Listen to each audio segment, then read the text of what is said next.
Sitting at the intersection of time, space, reality, and fiction floats the yellow eye. Always watching, never blinking. His gaze has witnessed all that has happened before and knows what is yet to come. Countless stories of hope, hate, heroics, and heartbreak. It has no mouth by which to speak these lessons, so it calls upon its head clearer to tell these stories, by word and by deed. Heed the yellow eye's lessons as it gazes upon its servant, just as the eyeball gazes upon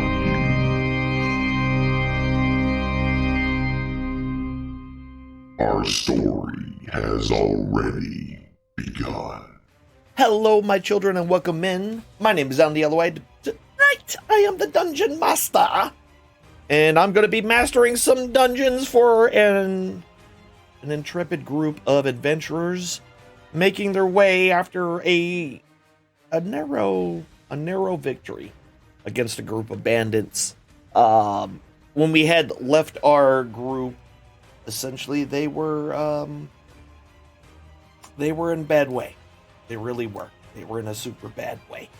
So, let's talk to them a little bit, because maybe they got a couple of things to say about it, and we'll do a little bit of catch up of where we were whenever we ended last, and then we'll go from there. So, without further ado, hello everybody. Hola. Hi. Yeah. How are y'all doing? Muy bueno. I need some strength, but you know. That is a very blue beard, if that's what you're going with. Yes, it's the only beard that I have, but you know. But I need some strength for it to formally do it as last minute thought kind of thing. But, Awesome. the things that I have. With that, let's talk a little bit about where we left off. The intrepid adventurers. By the way, let's introduce our adventurers. Right down, we got Nate being played by I Am Pingus. Below him, we got Thorgrim being played by the illustrious Captain Erock. Over there on the far side, we have Mel, played by Null Hercules. Twig is unfortunately not here today. So, no Twig. And then down in the corner, over there, that's Danabo playing Wilvain. Sorry, my kid just ran in. No, that's fine. That's fine. I remember children.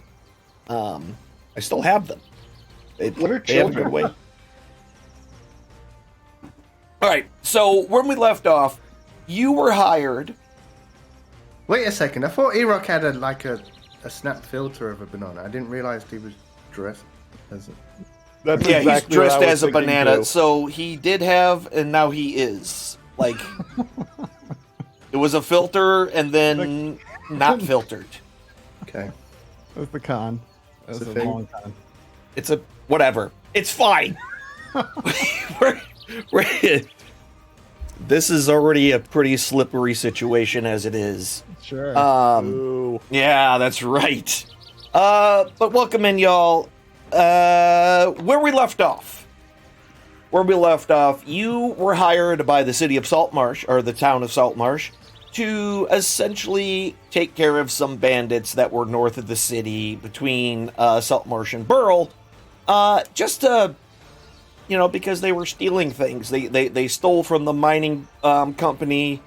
They stole some other things, other carts, from some of the businesses around Saltmarsh, some of the fish, etc. You made your way to the location in which they were found, and you were pretty much thoroughly ambushed.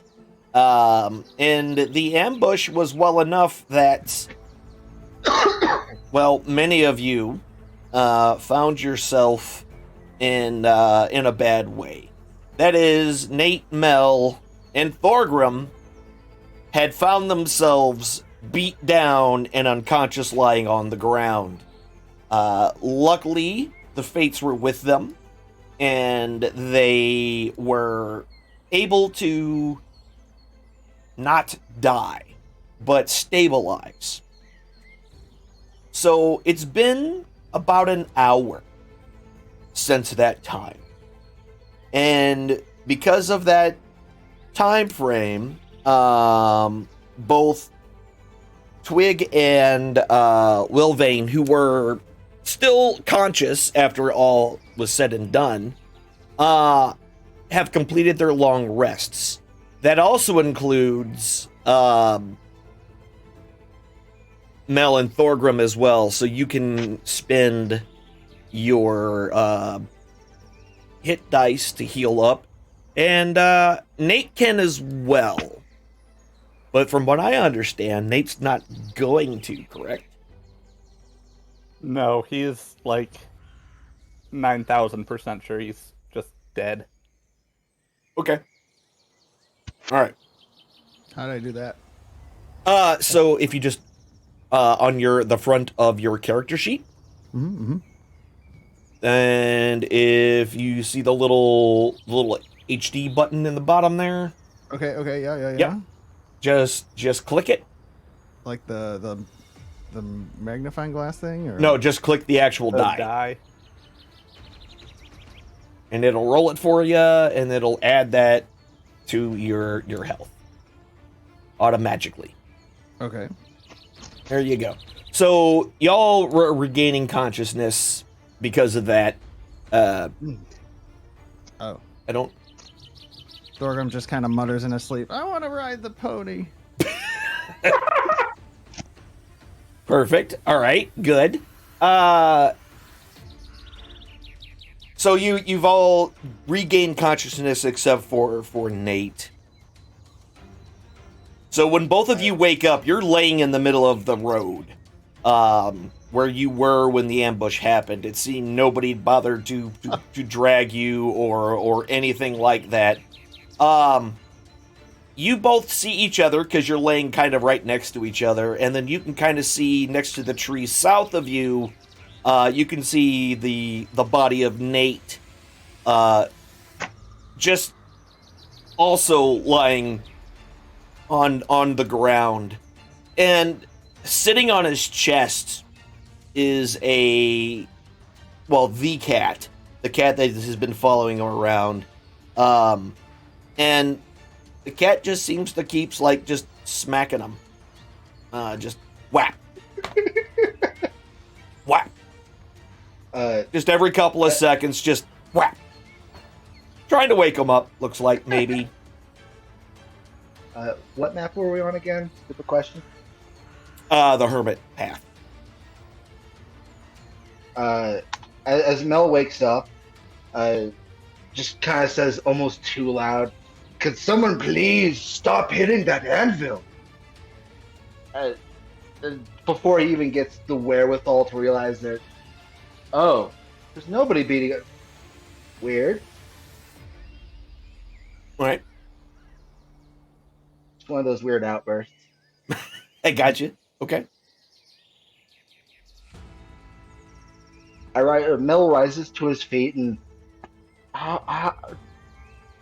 why was I left here? Thorgrim, where did? It's like spitting dirt out of his mouth, like trying to roll to the side and get up. You almost died. You almost died there too, my friend. Did you get their license plate?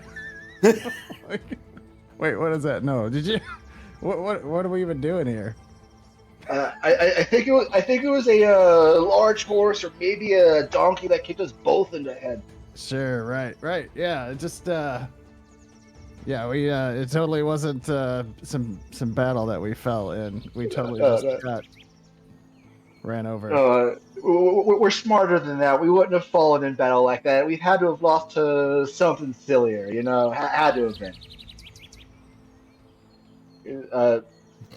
I get up and Two dwarves working together, trying to essentially pretend that nothing bad ever happened to them. Retcon the battle here. Yeah.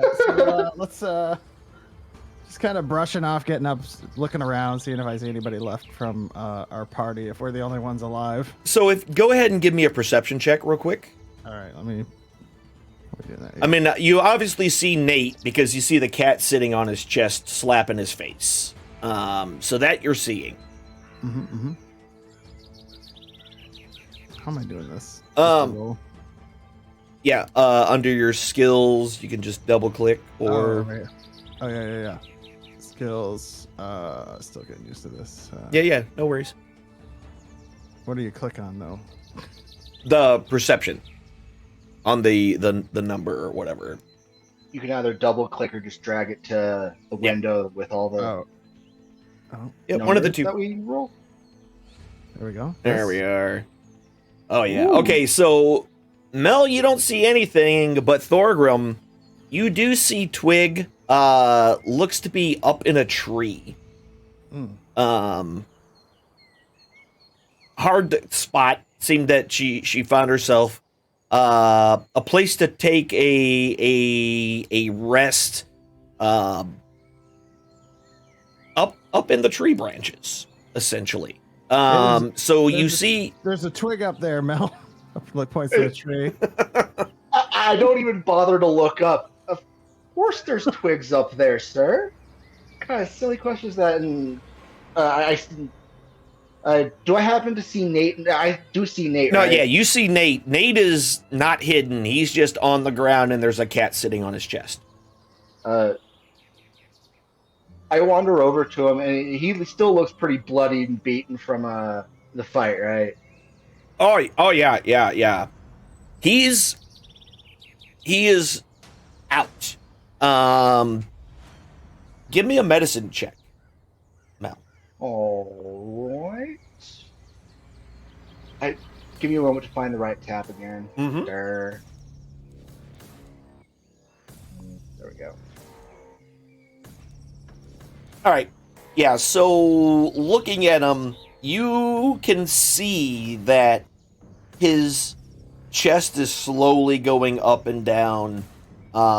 He's definitely breathing. Just looks like he's completely just out. Knocked out. And knocked out to the point where even this cat kind of sitting on his chest and slapping the crap out of him every couple of seconds. You could see small welts of, little blood splotches from cat claws, kind of, where it's made contact with his face, some fresh locations. But otherwise, it doesn't look like he is dead. It looks like he's just unconscious. Cool. Hey, cat. Let me try. I take out my holy symbol. Okay. And not hard or nothing, but I slap him on the forehead with my holy symbol, essentially casting cure wounds on him. Wake up! By the power of all the dwarves, wake up! I just tap him on the head a couple more times, again, not trying to hurt him, just thwack. Gotcha. Nate, you gain consciousness, and the first thing that you feel is a chunk of metal hitting you in the forehead and a cat paw smacking you in the side of the face. Put my hands on my face and I feel the top of my head and I go, wait, I'm not a cat girl. What? But I'm dead. Everyone's a cat girl in heaven. What's going on? And then I notice that there's the devil cat sitting on my chest, and then I just be sad I'm still alive. Just like a true millennial. Yeah. So yeah, you definitely see, as you kind of open your eyes, you see Mel kind of standing over you. And yeah, you're not dead. Here I thought I signed my death warrant.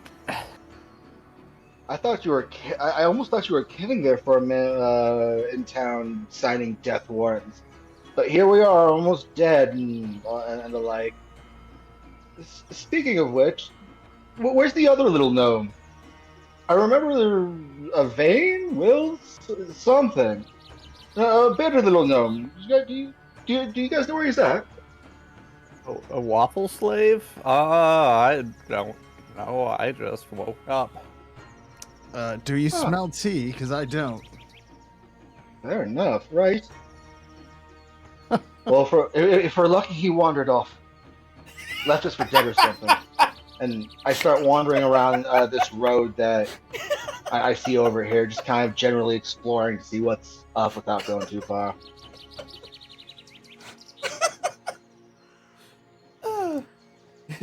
All right, yeah. So you go around, you go around the trees, kind of towards the old shack that you knew was back there.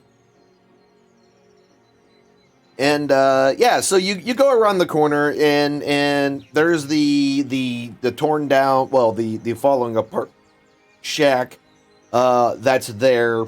You also see the treasure chest that was basically destroyed as part of during the battle, with all of the coinage in the ruined chest itself, spilt all over the ground. At this point, Noel just gets this stupid grin on his face. Almost too stupid of a grin, you know? He just beelines for, ooh, shiny. And goes right up to it. Okay. Just runs all the way up to the treasure. Okay. Mm-hmm. All right. I sit down and start trying to count it and look at it just to see if it could be salvaged or shoved back into the chest at all. All right. So while that's going on, Wilvane, I know you went to sleep like immediately. Yeah, he's passed out. He was. So he's still just KO. He was near death. All right. He got Perfect. clobbered. Only Twig knows he's in there, and that's inconvenient. Thorgrim's just swooping over to where Twig was up in the tree and kind of looking up there and maybe shaking it. And you're all right up there. Don't do that. She just kind of looks at you, kind of cross a little bit, and then climbs down from the tree. It's like, oh, you're still alive. Yeah. Yes. Yeah, I don't know what hit us, but we're just seeing where everybody's at. Oh, bandits. Bandits hit you. A lot. Oh, do you know where the cat leader is? Oh wait, he was over punching Nate in the face. Yeah, Never you mind. you saw where he was. Yeah. Probably with his familiar. I forgot about that.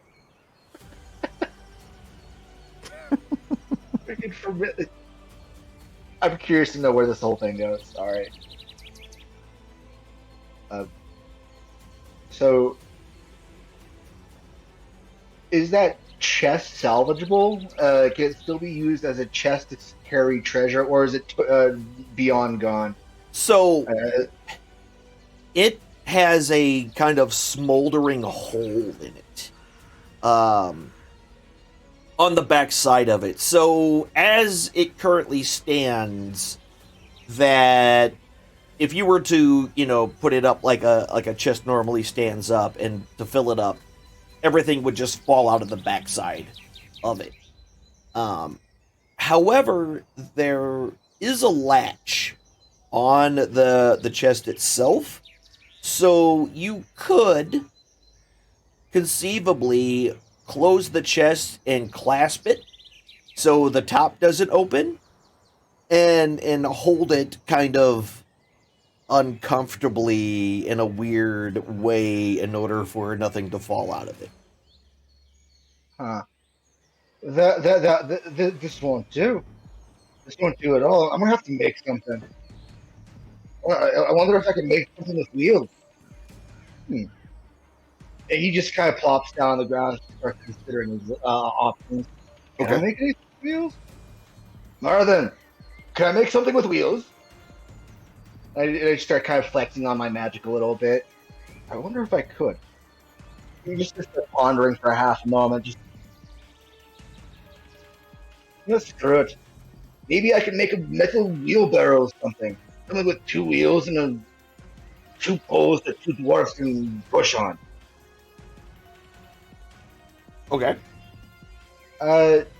I'm going to attempt to use Blessing of the Forge to make a 2-wheeled metal cart of some kind. Okay. Essentially using the gold that sits before me for the cost, essentially. Okay. All right. Yeah. So you kind of concentrate, calling upon your god's favor, and the money before you melds and congeals into kind of this amorphous blob, and then spreads out, and a wheel forms with some spokes and everything else. And now, after a moment, after about an hour of concentration on this, it makes a form of a hand cart.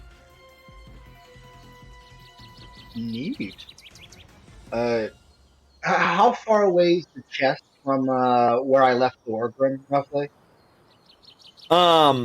I mean, it's a little. You're talking, what, 30, like 45 feet, 50 feet. Oh, that's quite a ways. I don't want to be yelling that far. Here's hoping I'm found. I do what I can to start pushing some of the gold that had fallen out the into the barrel, and I try to tip over the chest in such a way that no more spills out of it. Gotcha. Okay. Yeah. So while you're doing all of that, what is everybody else doing? Because it's going to take him an hour to basically make this. Yeah, I'm out looking at like bandit corpses and seeing if I can glean any information off of them. Getting my hatchet ready to chop off ears and nose and face and heads. Because that's more money for the group, and that's what we're here for. So okay. So you're gonna basically go through. So searching them, you don't find much of anything in the realm of intelligence in any way, shape, or form. There's no notes or paper. These people may not have been able to read. You're not entirely sure, but there's nothing like that on them. However, between the 9 the 9 bodies that you have, you get about you get 9 silver, so each one had a silver coin on them. nice.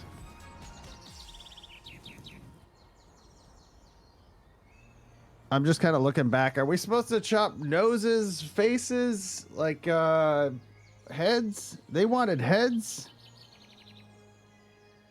Just kind of looking over to see if Nate's all right over there. Looks like he's still coming around. Are you still laying there, Nate? Yeah, I'm probably just laying there, just contemplating my life. Throw him doesn't. Yeah. All right. And I'll just go, oh God, please don't mutilate those corpses. Oh, I'm gonna be sick.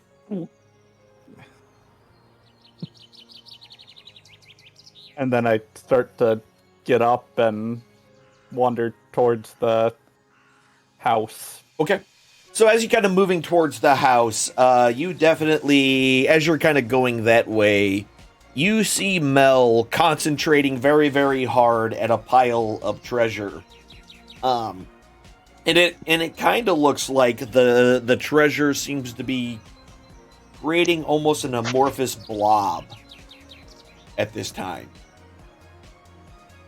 I look down at the cat and go, "Why don't you let me do that?" Yeah, that's what I thought. You just don't do anything cool. And then I just walk into the house. Yeah. So when you walk in there, you can see Will Vane just unconscious lying on the floor. Hey, I found waffles, everybody. Thorgrim's gonna start working his way to the house as well. Okay. So I guess get in there or over there. Sure. Yeah, so you make your way up there. You also see Mel kind of working his magic upon the metal coins and watching things like slowly take shape. Does it look like there's anything I can do to assist him? I've got, masonry knowledge. I've got masonry tools. It looks like he's probably working with some metal and... Well, so here's the interesting thing. You're watching this kind of amorphous blob of metal somewhat shape itself, but Mel's not touching it. He's just holding on to his holy symbol and staring at it kind of intently. Being also a dwarf, you are pretty sure that he is essentially channeling Moradin in order to create something. You're not sure what yet. Yeah. All right, then. Moradin be with you. I hold up my blacksmithing hammer and just leave it there for a little while and go back to what I'm doing. Hammers up. That's what you say, right? That's right. That's Yeah, our catchphrase. Hammers up! Yeah, there you go. When the doubt hammers out. There you go. Giggity. Perfect. Do I sound all right in this damn thing? Curiosity. Yeah. Yeah. Yeah. Yee. Okay, so... Yeah, so as you go in, you can see Nate noticing Will Vane on the ground. Twig also kind of goes down to where everybody is and does that little piece of business. Yeah, so you're all kind of together in the location, in the house, except for Mel, who's just outside essentially making something.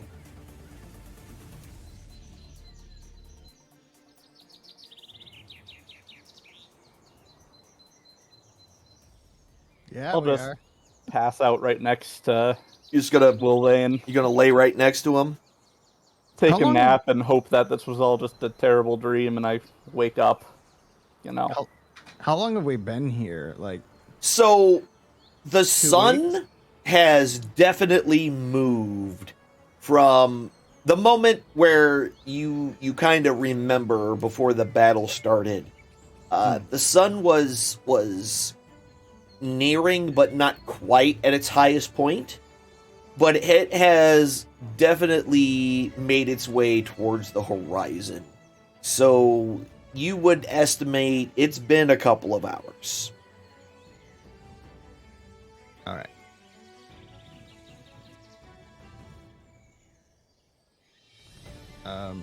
Okay. So it seems like we're gonna wait to see what Mel's up to outside. Looks like he's fashioning some kind of device for us. Okay. So you're just gonna chill out in here and... Yeah. All right. Will Vane will kind of shift in his sleep, put his arm around Nate, and His little mumble. little gnome arm just flopping over underneath. I'm just used to it with the cat. And just mumble under his breath. And there's Solomon.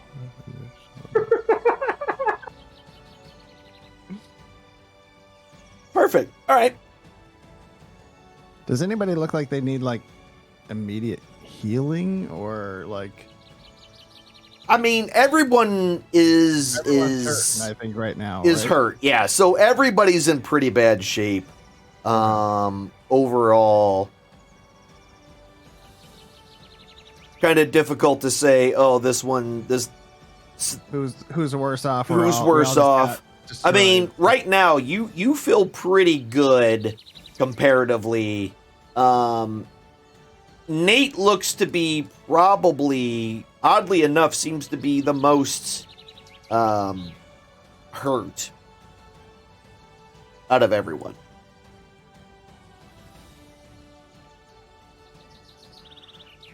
Although he does, it may be probably neck and neck between Will Vane and Nate. Right. Can I do like some kind of healing on Nate, like lay of hands or something? If you want to do lay on hands, you want to touch that man, do touch him. Yeah, I would do that. In my sleep. Heck yeah. There you go, little buddy. So, do I need to do anything for that? Yeah, so how many points are you using? I don't know. How does it work? I never played a paladin. Okay, so you have a pool of healing for your lay on hands. Okay. I don't remember what it is off the top of my head, but all right. It should be A pool. You can restore a total number of hit points equal to your paladin level times 5. Yeah, there you go. So 10 hit points total. So let me give him 5. Okay. Do I need consent here, or do I just? No, you can just do it. Okay. There you go, little buddy. And we'll lay on hands. May Mordrin heal you. Yeah, I didn't actually hit him. That's fine. Don't worry about it. I got it. Boom. Heal 5 to Nate. There we go. Now he's healthy. Now he looks way better. Those 5 hit points nearly got him up to max. Actually, did it? Yeah, it got you to health. Got me to 10. So it looks like it must have worked, but not like said anything. Yeah. Okay. Cool. Perfect. Yeah. So you spent 5 points on him. Okay. And then Will Vane still looks to be a little bit. Can I do that as well? Yeah. Your other 5 points? Sure. Yeah, let me do that. I'm going to drag this over to him. There it is. Okay. There you go. So you lay your hands on Will Vane. So you kind of touch both of them, and your holy light floods into their bodies and knits their wounds. Will Vane does that thing. You know when you're in bed, about to fall asleep, and it feels like you're falling into the mattress? Yes. He does that and shocks himself up and immediately casts Featherfall on the whole group. Guess what? Featherfall? Okay. All right. Yeah, so Will Vane jumps up and immediately just casts some spell, and you all feel slightly lighter. Hello? Anders? Maybe I really am dead. Why do I feel so light? Yeah, what's is this what it light at the end of the tunnel? Is there a light in here? Were you using Blooming's voice by chance, or just normal wake-up voice? As loud as a gnome can be. Fair enough.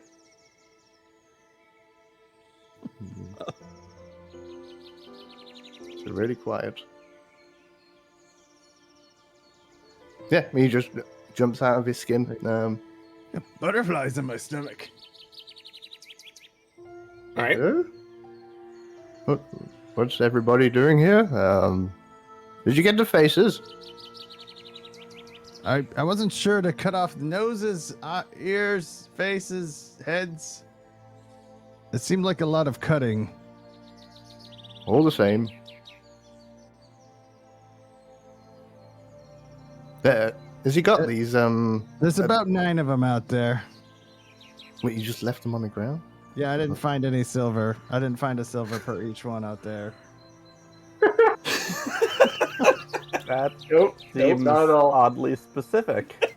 But So who's got the faces? Can Wilvain see the faces? Are they like hanging from a belt? What's... No, I didn't cut them off. Nate didn't seem to want that to happen, so I just held off until we figured out what's going on here tonight. Yeah. Twig. Hmm? Wilvain will take Twig and go mutilate the bodies. Go collect faces. Is that what you're doing? Are you collecting faces? Yeah. I don't think Twig would have any objections. We'll just No. Twig is cool with the faces because they're lighter. Yeah, She was we'll the just- one that suggested Yeah. faces to begin with. So We'll just go carve them off. They okay, didn't send us a head porter. So excellent. I'm actually really curious. Are they still doing that as my spell ends, or is that happening during Oh my no, creation time? because that's a whole hour of you concentrating to cast this, or to essentially fabricate this hand cart. It gives them enough time to basically finish right about the same time your spell finishes. Oof. Cool. So I didn't see any of it. No. When all is said and done, the couple of bodies that were near you all have their faces no longer there. This is terrifying. It is.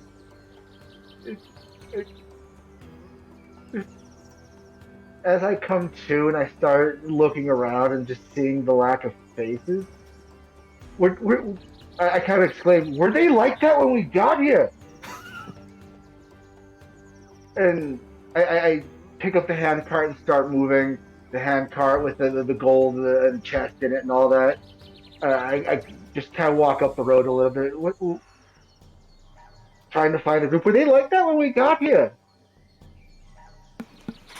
Wilvain will just plop the faces in this chest he seems to have, or this cart he seems to have. But he doesn't want to carry them. Mm-hmm.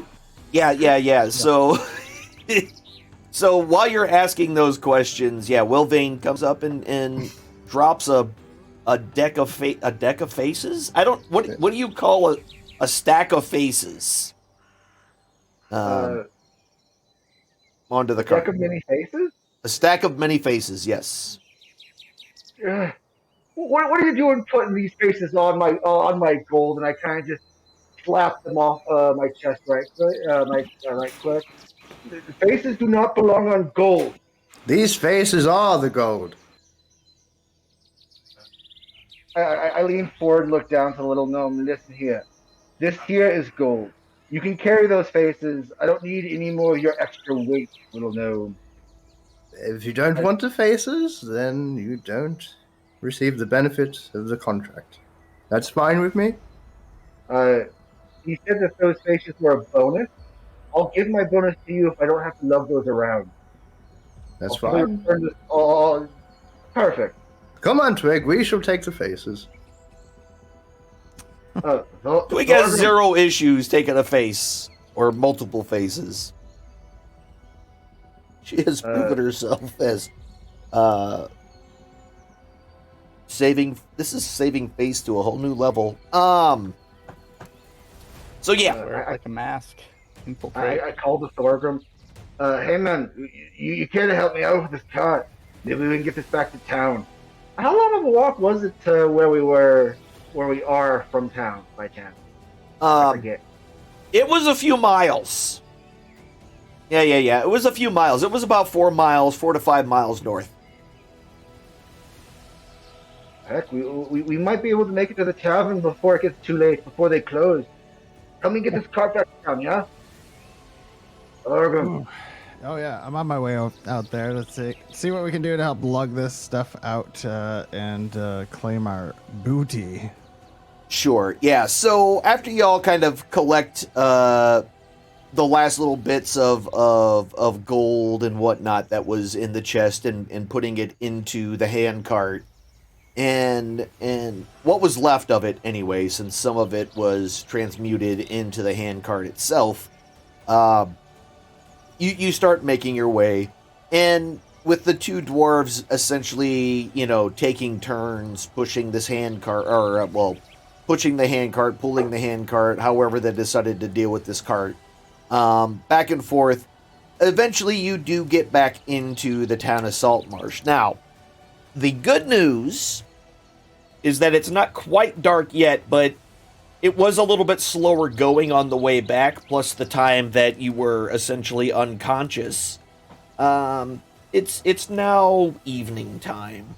The fishing boats are already back, and you smell the familiar sense of the smokehouse essentially being lit, and you're greeted with that smell of fish being smoked. I'm not sure what smells worse, the bodies or the fish. I know. We should see if we can't find a good steak or something. Something that mood. You think they have that around here, or just fish? Oh, we'll have to ask the innkeeper. I forget how much hair gets in your mouth with these beards. So, all right. So you kind of show up to town, and Wilvain, how are you and Twig carrying these faces?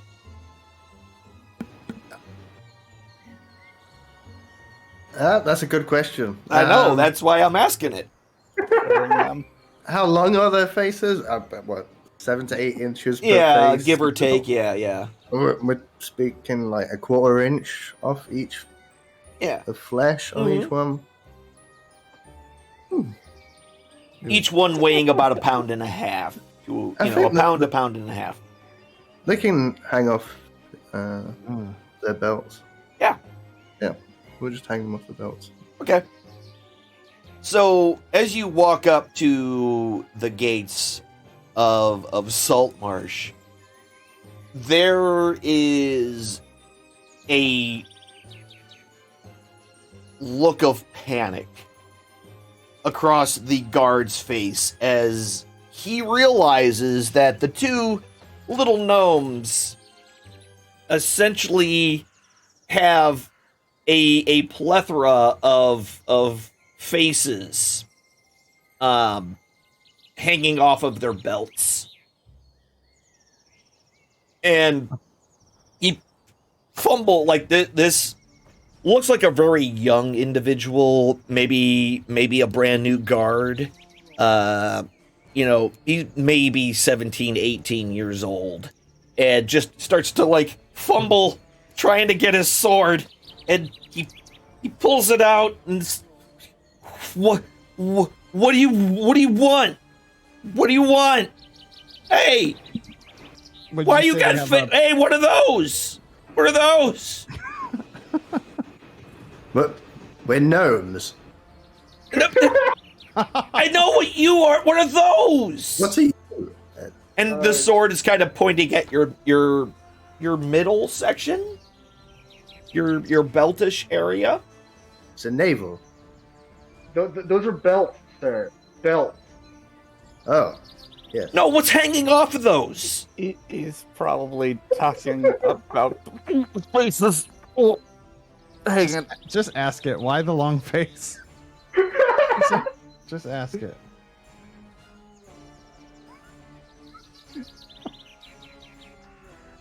I try to call the guard to attention. We were hired to kill some bandits and return this treasure, and I kind of give him a pulling motion on the cart that I have. We're here to return the gold and show proof of what we did to these unfortunate souls. Why the faces? I asked for them, and these people are disgusting. I wasn't gonna stop a no for taking faces. I'm just happy that I'm not dead, so they don't take mine. Heads, face, same thing. Let's go get our money. Sergeant! Sergeant, I don't know what to do! He just yells over his shoulder. They have faces! And around the corner kind of comes this older individual. He looks kind of pissed off, right? As he turns the corner and is like, Franks, what now?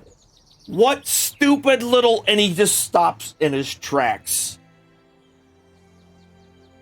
And sees the group of you, essentially dwarf holding a handcart and two gnomes with faces hanging off of them. It just kind of stops and goes, what are you doing? I'm trying to return you your gold. What are you trying to do? I can take it back if you want. Oh, but I could have... I was under the understanding that there were supposed to be heads. They negotiated. I don't remember quite what the negotiations were about. All I know is they wanted their gold back. If you don't want your gold back, there's enough here for me to drink my woes away for quite a while. So, if you don't, and Mel starts to feign like he's going to start turning the card around. Sarge, what do I do? Franks, just let him through. Let him through. Can you hide those things? I don't want you walking through town with a hydra on your belt of human faces. I need you to keep the peace. Under a cloak, something, so nobody notices them. Can you do that for me? No. No? No. The look on this man's face, this may have been the first time that he's been told no in his adult life. He looks extremely taken aback by the whole situation, but now he's being told no, and he's not quite sure how to handle. But the people, they don't need to see that. Face before. Go to the council chambers to pick up the bounty. This is just what the cat wants. Just don't. A sacrifice. Oh, the cat whisperer.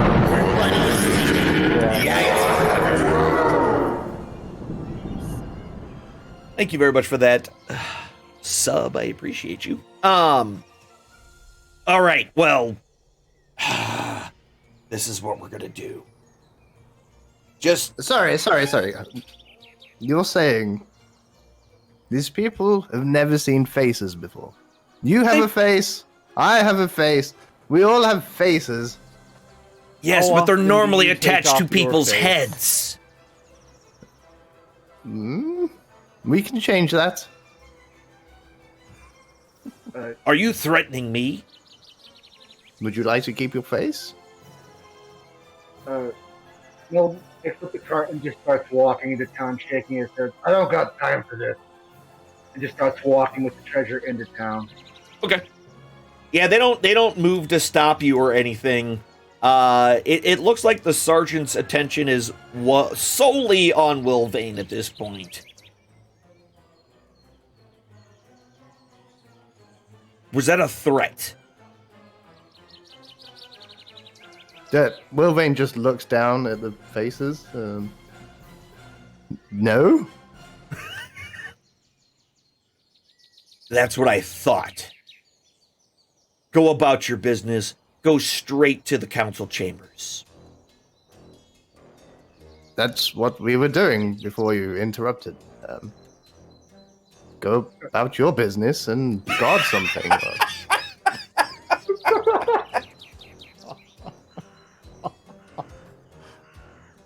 Sorry, He Sarge. This is... just I glares. don't like dealing with him either. Just go, Cat Whisperer. Just go. That was great. Let's go.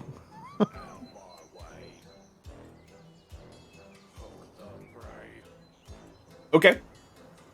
So you you make your way into town, and you kind of head down to the council chamber with your wheelbarrow and a cornucopia, if you will, of faces.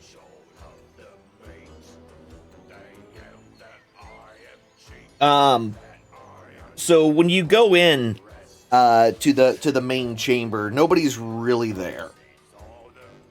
Like I said, it's evening time, so When I see nobody's there, I just cover my ears because I know what's coming. okay.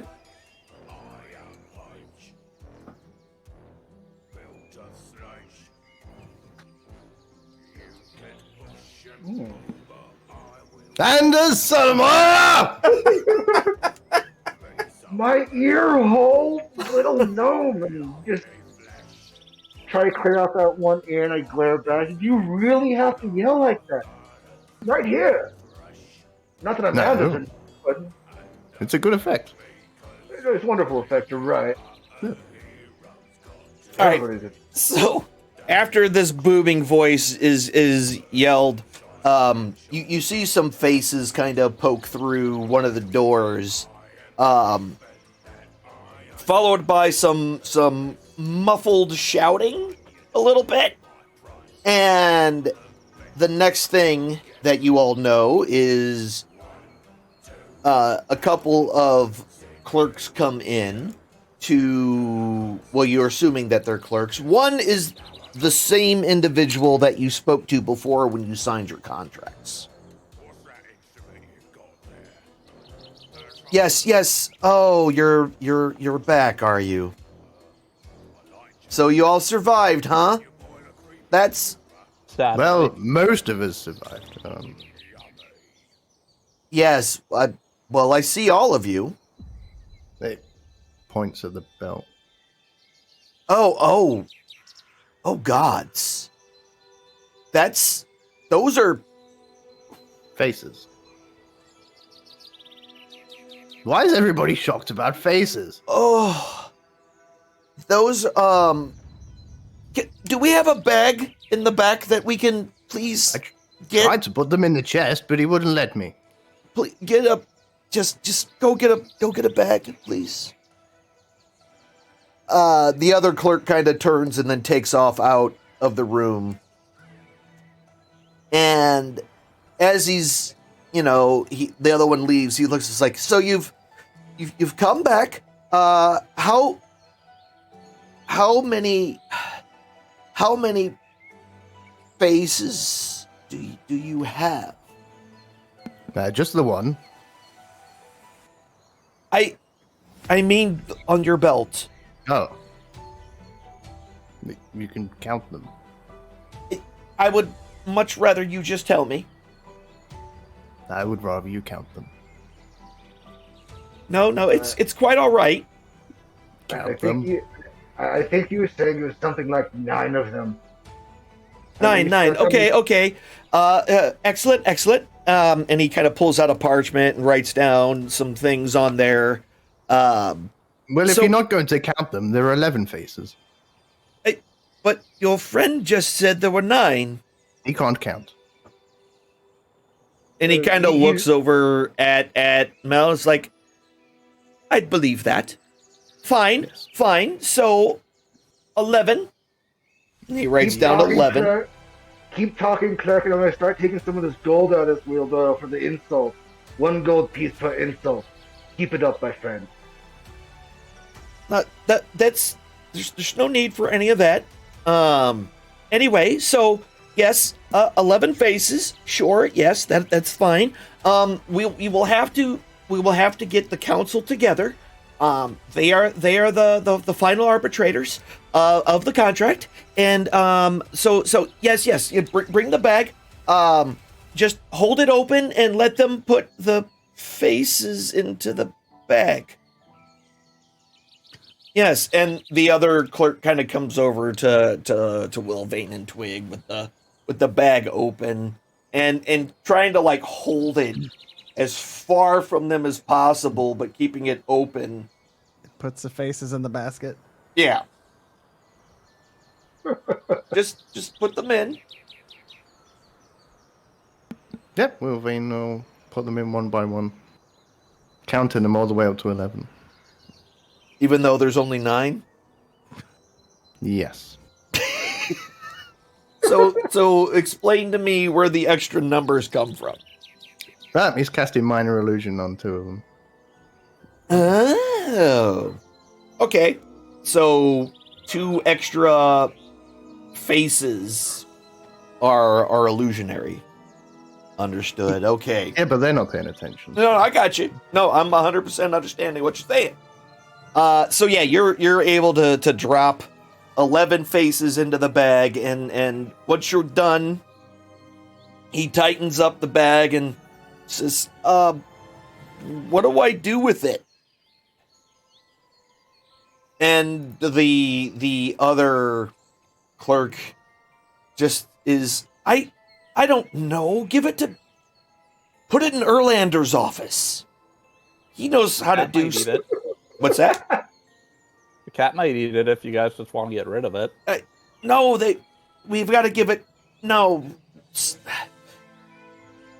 I just work here. Just take the bag, put it in Erlander's office. Okay. So thank you very much.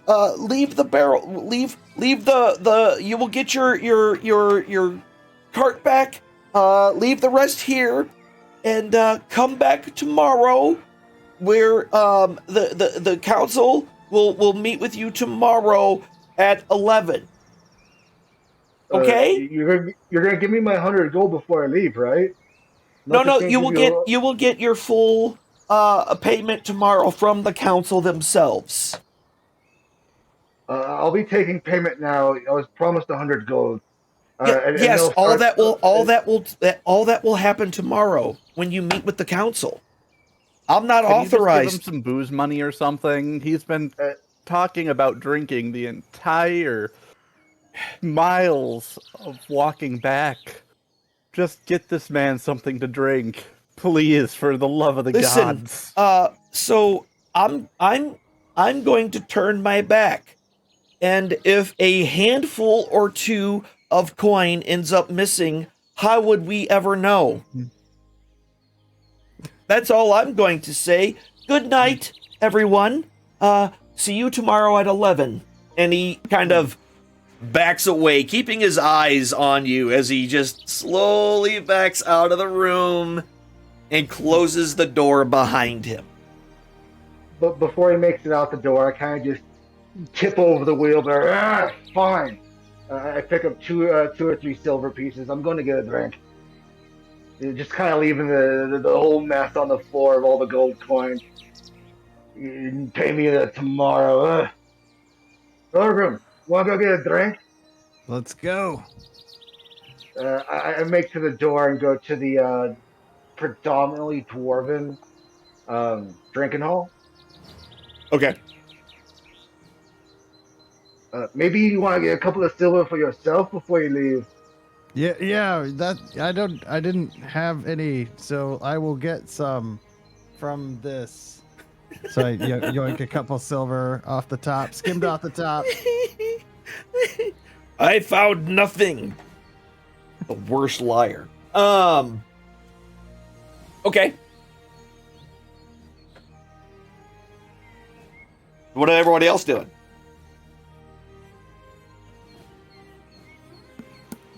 I'll Has just everybody go left home. yet? Okay. Well, it looks like the dwarves have left. I don't know what anybody else is doing. And Nato's going home. That seems right. Is it all silver? There's some copper and silver. As you kind of, since it's been kind of tossed on the floor, you can definitely see there are a few gold pieces in the pile as well. Not a lot, but a few. Yeah, Wolverine will take the gold. All right, so digging through, you can see like 5 gold pieces that you take out of there. He knows what's valuable and what's not. He'll take the gold. Yep. And go back to the cat's house. Okay. It's not even Nate's house, it's the cat's house. Perfect. Okay. And make a cup of tea, or a whole pot of tea for him and Twig.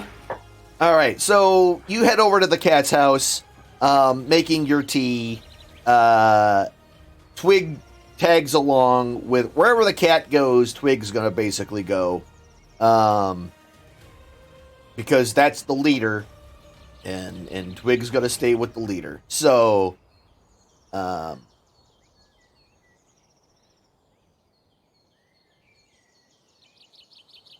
what about Nate? I just go home, and unless the cat doesn't, The cat doesn't seem protest. to. The cat kind of seems to be ignoring you right now, and is kind of meandering towards the docks, likely to look for some errant fish chunks to decimate. Yeah, if he's not like actively pulling me anywhere, then I just leave, Okay, go home. all right.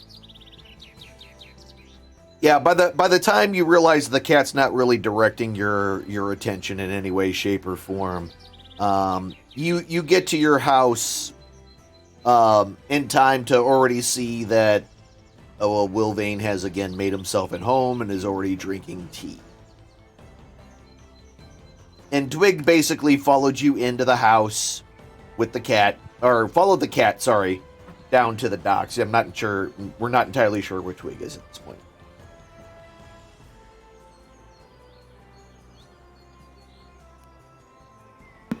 Hello? I Hello. I like you. Thanks. Yes. Not very talkative. I don't like a talker. I can see that. You do seem to get annoyed when Twig talks Yes. too much. Spot of tea. Sure, why not? Yep. We'll drink the hot beverages while the dwarves get sloshed, I guess. Indeed.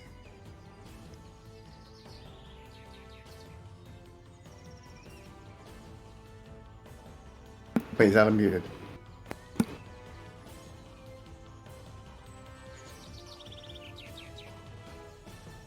Alan, are you muted?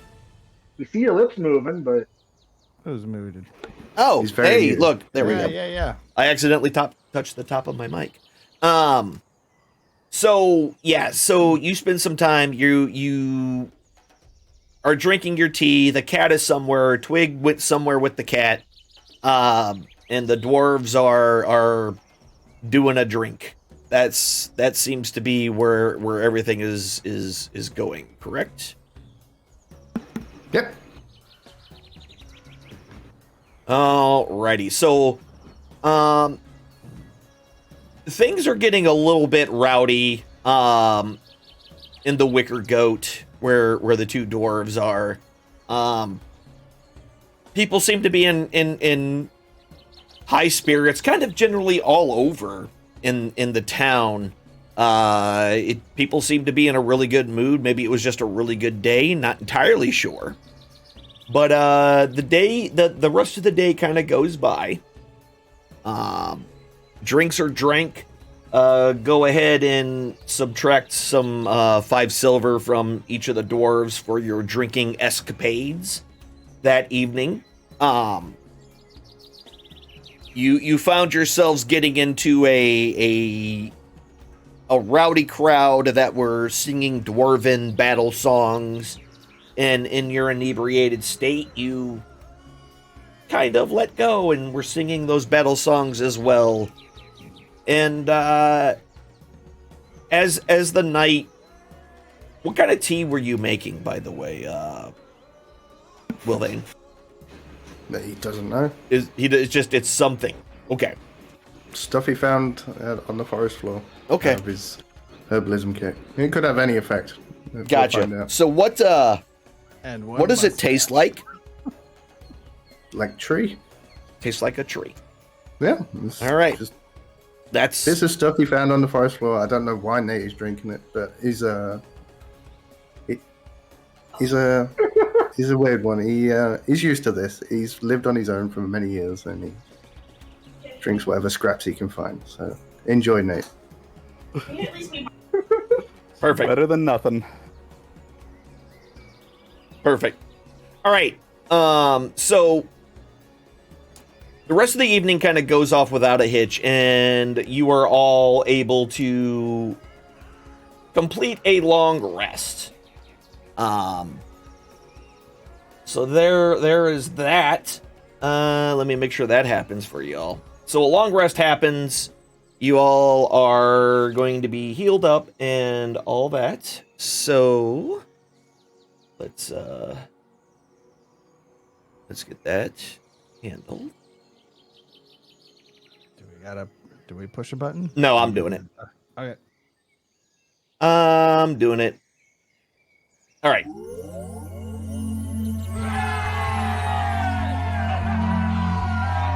I don't know why it did that, but that's fine. Take 200 XP. Yeah, there's 200 Yes. experience points. Yeah.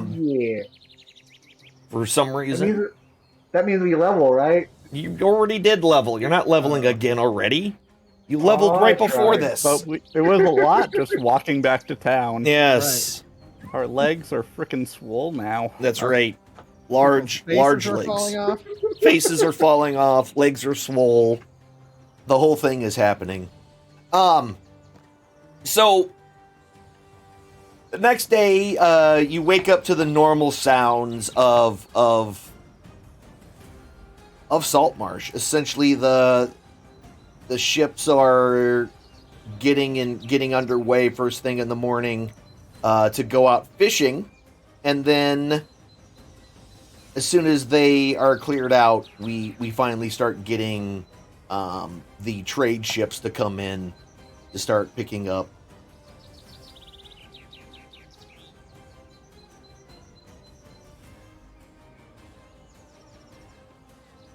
So just the normal morning things.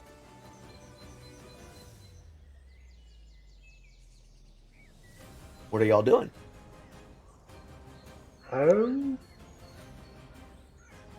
Taking it particularly slow as I get out of bed. Old dwarf, recently beaten. I'm probably leaving my cot an extra hour this next morning. Okay. I wrestle up as well. I have no idea where I am right now, but I'm looking at trying to. Did we get an in room? Is it the same one we had last time? I don't know. You tell me. Mel probably passed out at the bar where he was drinking. Okay. Yeah, I think It was too merry, too much song, and yeah, I'm at the bar passed out. I think I would have found my way to the same room I had the last time. I think I took a room. Okay.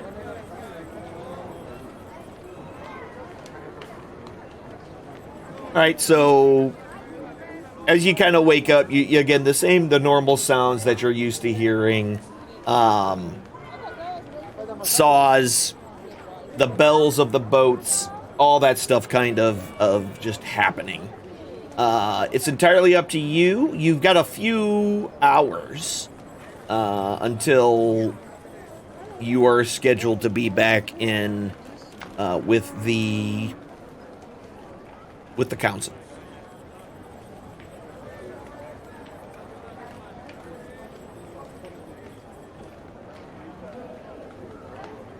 I'll just kind of get ready and then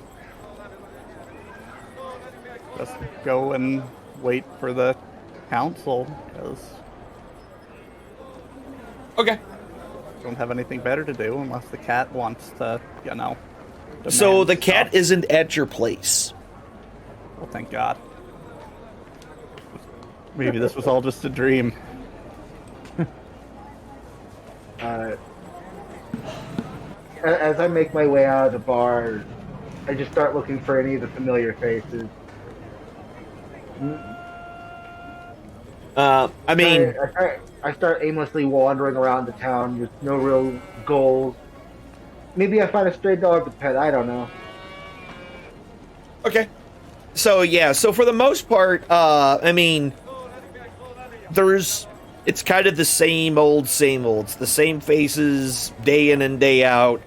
There's not a lot of change, to the folks, essentially. There's not a lot of them, and so it's actually a fairly nice day out.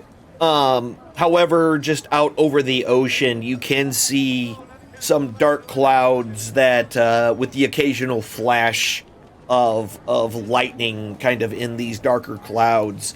But with it being over the ocean itself, it's not always easy to know exactly how close or far away it is, because it's essentially flat all the way out to the horizon. But it does look like there's some weather out there. But other than that, it's a fairly nice day, and everything seems to be normal for Saltmarsh in the spring. Hey, Thorgrim, you were saying something about needing a halberd earlier, right? Yeah, indeed. Yes, absolutely. Do you want me to make that up for you? We seem to have the time. If we got time for a halberd, I will make the time. What do you need? We need time for a halberd. That's right. So basically, for him to do this ritual, he will need an amount of metal equivalent in value to that of the thing that he is making. Oh, if I, so, like, if I give you my warhammer, you could make a halberd. I could. I'll even split it with you. You're giving me something of value as well. So you're going to do it with a warhammer? Is that what you told him? Yeah, would that be possible? Or wait, were you trading for that, or? I thought that's what you were doing, is you're going to give him that as part of the value of the metal. I was actually planning on using the mace that I have. Because we need 20 gold. Do some quick math here. Inventory. Mace. Quick maps. I'm going to use the 5 gold that my mace is worth, plus the 10 gold that I have in my pocket. So I would need essentially 5 gold somewhere of value in order to make this up. And I'm happy enough to give you the 10 gold on it, because I'm getting something in return. So I'd give you my hammer and some gold? Yes, sir. That would work for me. And it's a warhammer? Ye. Yeah. What is the value of a warhammer? I don't remember off the top of my head. 15 gold pieces. 15? Okay. Yeah, so the warhammer is 15. Yeah. And then you were going to use your mace. Yep. Okay. Yeah, that should be enough. Yeah, that grand total is enough metal for you to do that. Perfect. I'll plop down just out of the way in the sun somewhere, line up all the items, and both clutching my holy symbol and my blacksmithing hammer, I'm just going to try to make a bit of a scene about this whole thing. Tapping the gold, tapping the warhammer, tapping the gold, tapping the warhammer. Just, if I can make a a dinging sound, metal on metal. I'm going to be loud about it. Just ding, ding, ding, ding, ding, ding, ding. Just middle of the street, middle of everywhere. But pushed off to the side. If a cart comes by, it can like pass me by no problem. Gotcha. All right, yeah. So you start dinking. You start dinking away at the at the metal, just making all sorts of noises. People are looking at you kind of crazy as they walk by. They are not quite sure why this dwarf is making all this noise. If anyone looks too intently or happens to lock eyes with me, I give him a big old smile. Going almost crazy homeless with the appeal of it. Okay. I don't know what I'm watching, but this is awesome. Yeah, and as he's kind of making all this metal on metal noise, you can see that same kind of amorphous, slowly, the metal of these items just slowly starting to look like they're just melting into, like they would be in a forge with no fire or no forge at all, as they go about doing this. And as it actually starts getting really kind of loud as the power of the ritual starts to really take a hold of this metal, and as some time, there is, after a little bit of time, well, after the full hour, you now have a full high halberd where there once was not one. I pick up the halberd, stand up. I have the halberd! Yelling into the street. I have done it again, yes! Praise the Moradin, yes! Just being really loud, really excited. I turn to Thorgrim, standing on end tall. Here you go, my friend. Thorgrim is rubbing the sleep out of his eyes, like trying to. Am I still sleeping? Did this just happen in front of me right now? Grabs the halberd. And now it's my axe on a steak. On a steak. It is indeed an axe on a stick. Technically aren't all axes on sticks, but whatever, it's fine.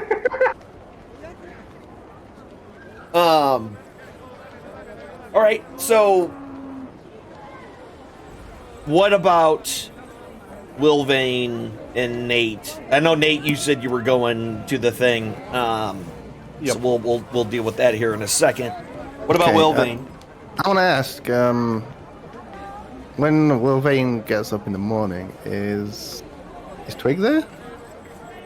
No. And the cat's not there? No. And Nate's asleep? If you wake up before Nate, yes. Okay.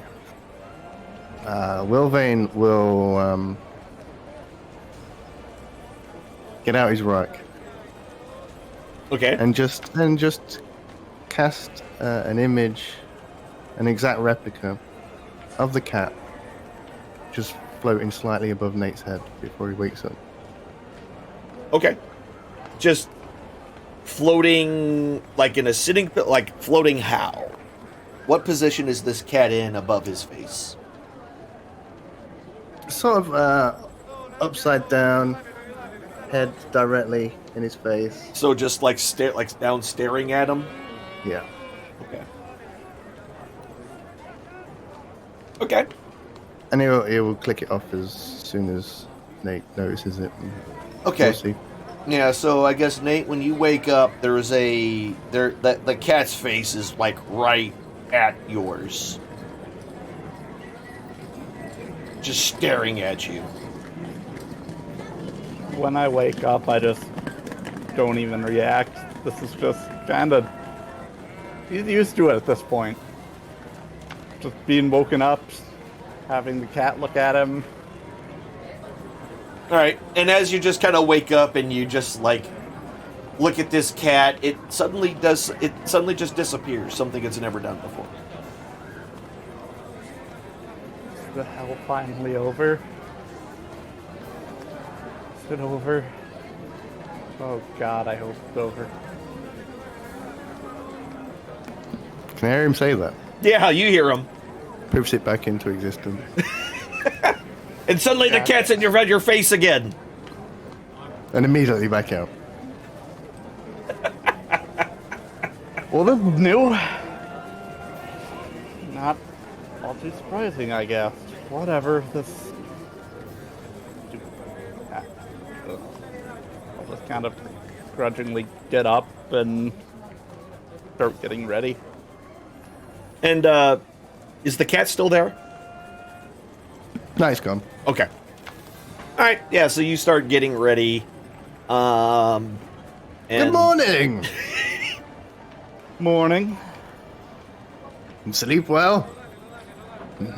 I mean, as well as I could when I still have a giant wound from a crossbow bolt or whatever hit me. My chest. Yes, that's awkward.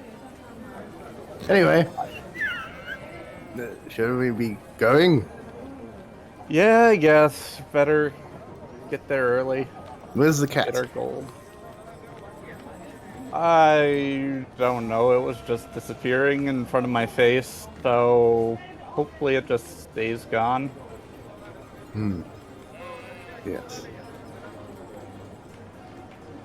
Right, I guess we'll hang around until it's time to go. Okay. All right. So, and after the halberd's made, the dwarves doing the same thing, gonna head towards because it's gonna be about that time, going into mid-morning and all that. Yeah, I'm definitely dragging my feet about it. If I'm a little late to this whole thing, that's fine by me. Okay. All right. So, Wilvane and Nate, as you make your way to the council chamber, when you get there, Twig is sitting on the front steps to the council chamber with the cat sitting next to her. Oh, god damn it, he is still here. Oh well. Shouldn't have got it my hopes up.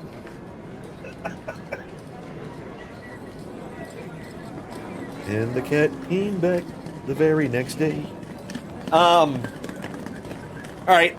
So yeah, they were there. A little bit later, the dwarves show up,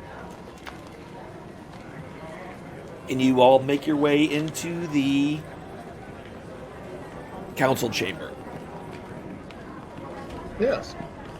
So after a little bit of time, eventually the council members come out, and they are kind of, oddly enough, they seem to be at least in a much better mood than what they were the first time that you've seen them. Spirits a little bit high. Even the dwarf woman, who has always kind of this no nonsense, kind of has a small hint of a smile and on her face. So they seem to be in pretty good spirits as they kind of follow it, as they file in and kind of sit down, and they motion for you to come forward.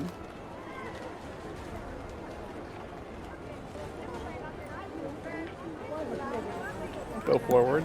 Okay. Is everybody else doing it? Place to sit, or Yeah. No, so they're basically, so The table itself is kind of a U shape, a wide U shape, and it's up on a slightly raised step. So it's a little bit higher than the rest of the floor, and it basically gives the rest of the room a good view of the council members. So when they motion for you to come forward, they actually want you to come up in between the U shape of the table. Okay, I'll just kind of awkwardly stand in the middle of the U then. Okay. Okay, so as you kind of step up in there, they're like, no, don't be shy, come on. And come on, y'all, hurry your asses up, get up in here. I know some of you got them little old legs, but you can make it. Let's go. That's 101 gold now, sir. Turn one. One for every insult, like I told the clerk yesterday. And So I make Ida- my way up towards... So Ida, the fisherwoman, who was the one that said that, it's like, I think you need to have them their eyes checked there, dwarf, because I ain't no sir. My apologies, madam. It's still, as far as I know, it's the best respect that I know. Well, right. Anyway, and she kind of takes her attention off. He's like, so I believe you got something you wanna talk about there. Is that right, Gellin? Is that okay? Are you ready? My dear Ida, I am always ready. Yeah, don't I know that? Yes. Well, first let me extend my congratulations to all of you for succeeding in your mission. I understand that there was quite a bit of monetary return to our fair town. Out of curiosity, was there any metal from the mines or ore that you found? Ore? No. How did I not smell ore around? I only saw what they delivered in the wheelbarrow, and I'm assuming we got both the chests, because wasn't there two? And It was one chest. Why do you ask? Well, to be fair, there was a stolen cart of ore, and we had hoped it may have still been there. If it is not, that's unfortunate, but There probably- were pieces, and What? Sylvain will produce okay. all of the rocks that he had from the house. Manistrad kind of stands up and walks over and looks at him's like, well, that's for sure some silver ore, but yeah, that's not a cart full, that's for sure. The only thing that I found while I was there was the gold that I left for you here. That's all I found. And that broken check. Well, that is quite unfortunate, but nonetheless, what we had asked for you to do, you have done. And in a matter of one day, which, bravo indeed. Now, I believe there was something about payment. Was I incorrect in that? And he kind of says it with a little smirk, knowing good and well that there was monetary reward involved. Was that correct? No, I wanted rocks. I did not forget, sir, no. I did Okay. not forget. But yet, there was compensation, was there not? Yes, compensation. Compensation We heard that about- I, Gellin Primwater, am paying out of my own pocket. What your name was Anders? No. And so, Anders, the rest of you know is Anders, just kind of has his hand up, kind of shielding his eyes, like if I don't see him, he won't see me, kind of thing. Primrose, didn't notice you there. Okay, listen, friend. My name is Anders. Anders is young. You sound different.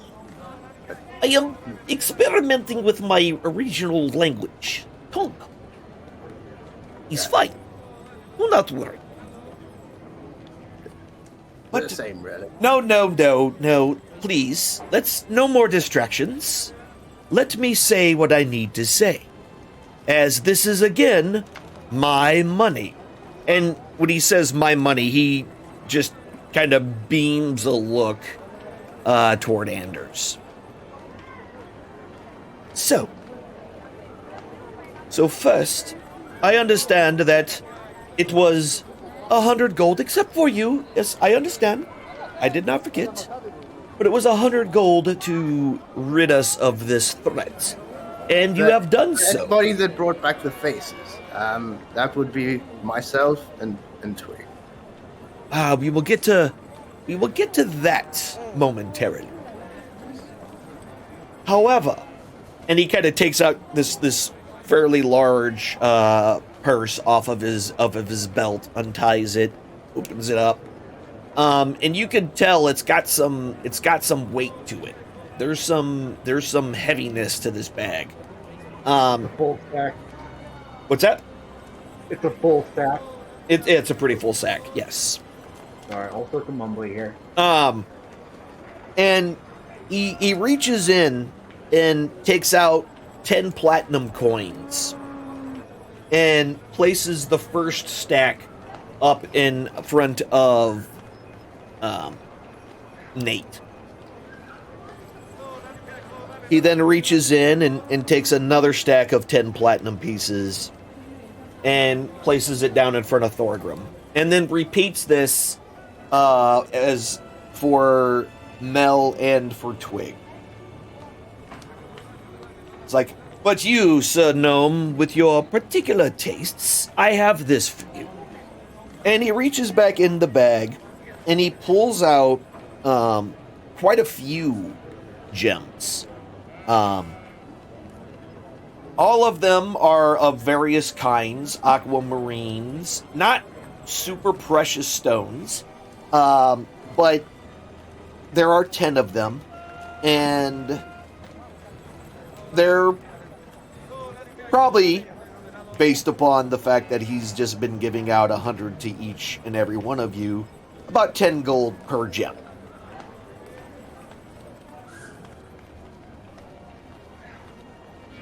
So some opals, some aquamarine. Sylvain will put him in his gem bag that he definitely has.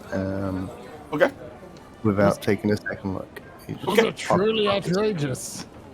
That's right. Truly Thank you, outrageous. And Are you then guys grabbing your money? Well, Wilvain was going to proceed to grab the stacks of cash as well. 'Cause Okay, so you start trying to grab the stacks of coins. Gotcha. Before you can do that, I stacked up my 10 platinum. Okay. No. You didn't have any faces. You refused. This is my payment. No. I will reach out and grab it, and if he tries to grab it, I'll grab his arm and pull it out of his hands if I have to. I will take my payment, thief. Strength check. I'll just try to back up. Try not to get. Are you really about to do a strength check against each other? Yeah. All right. All right. Mel's got an 8, and so Wilvain is incredibly much stronger than what you expected, Mel. And he's able to kind of wrestle that away from you. Rolling initiative. I didn't say roll initiative. I'm swinging my warhammer on now. You will give me my money back, thief, or I will kill you where you stand. Thief. There will be no killing in here. Yeah, there may be a little And that was Ilander, who, as you know, is the very large and somewhat scarily large captain of the guard and council member. I lean up to catch eyes with Orianda. Either you pay me the 10 platinum that this gnome just stole from me, or I will take it off of myself. What will it be, friend? Maybe next time you'll carry something. Oh, I did. I carried all the heavy stuff, little gnome. What heavy stuff? So I would very much like to swing my mace at this little gnome now. Shield. I drop mine to take out my mace and use it two-handed style. And I start making steps towards the little gnome. I'm gonna use you as a golf ball now. Alrighty. Okay. So there will be no killing in the council chamber. I need everybody in the room to go ahead and make a wisdom saving throw.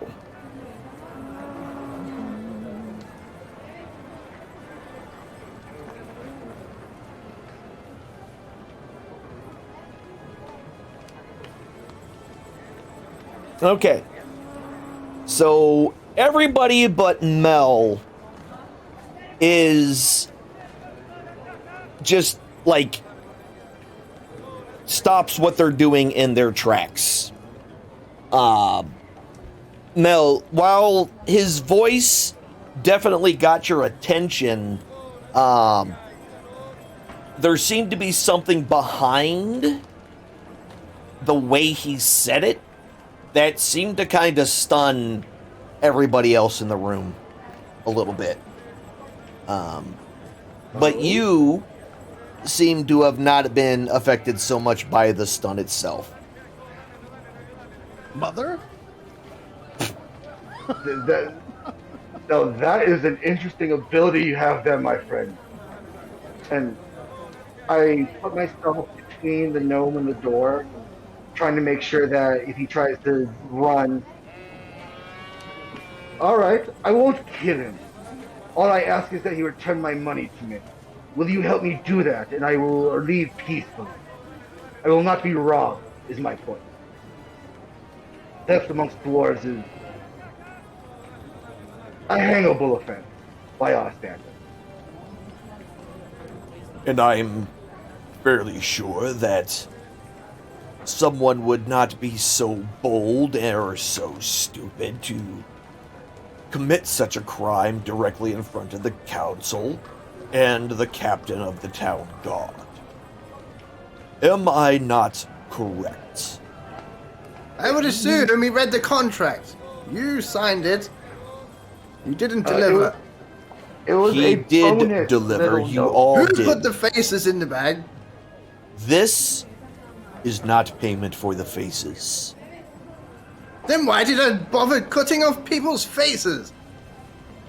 Well, that is actually a very good question, because what we asked for were heads.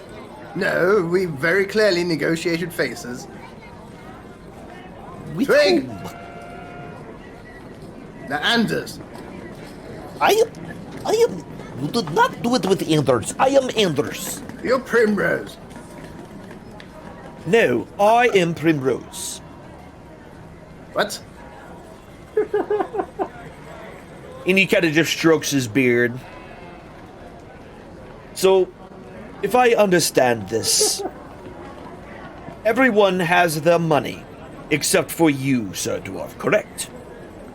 Yes, and it's in the little gnome with the beard hand. I demand it back. It's fine. And I'm going to tell you why it's fine. Because you have gone above and beyond more than we actually expected from you. I have decided that there will be a bonus of another 100 for each of you. So, with that, one of you, each one, come up to the table, and I shall hand you your money. Mel will rush up there, pushing everybody aside, holding out his coin bag with a firm grip around the bottom of it. Okay. Please put it in here before anyone else has a dumb idea to thief from a dwarf. Yep. Mage hand! No, not really. I was gonna say, are you really about to mage hand this dude's bag? Oh man. Fine. All right. And that's fine. That's fine. And he counts out and drops 20 platinum pieces into your bag. Thank you, sir. I'll turn to the town guard. My apologies to you for making you do your job. And I start to slowly leave, dragging my feet as not to be too far out there, you know? Gotcha. All right. And then Gellin goes about giving everybody else another 10 platinum, except for you, Wilvane.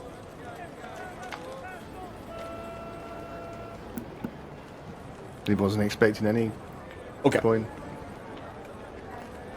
Thank you, sir. Wilvane will approach Mel. And, you! When he does that, as I turn around, I will be, I'll cast resistance on myself. It gives me a +4 to spell saving throws. All right. So say that again. Sorry. As I do that, as I turn around, I will be casting resistance on myself. Okay. Just to help prevent. Gives me an additional D4 on the Understood. spell cast. Yeah. Gotcha. I know what it was. I just didn't hear what you said you were doing. Let me just take this off.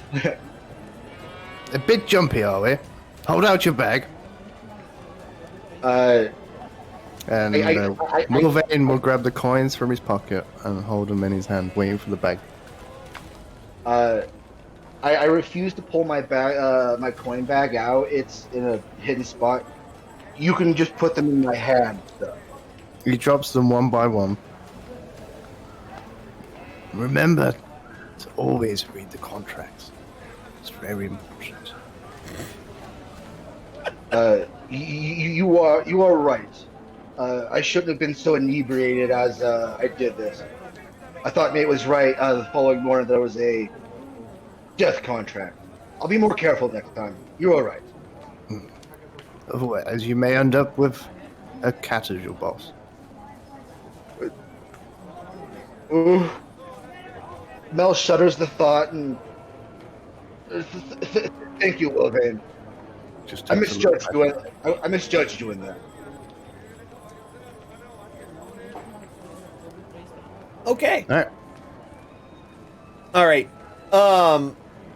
So with that, they adjourn the meeting, and they kind of file their way out and kind of leave you all to your own devices. What's your all's plans?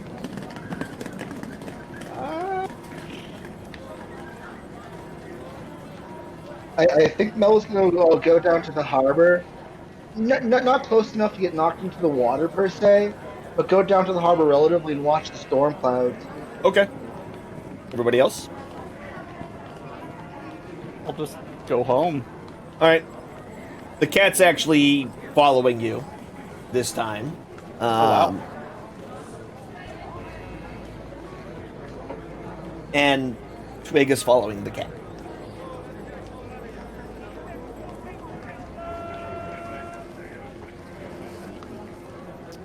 Thorgrim's gonna go with Mel.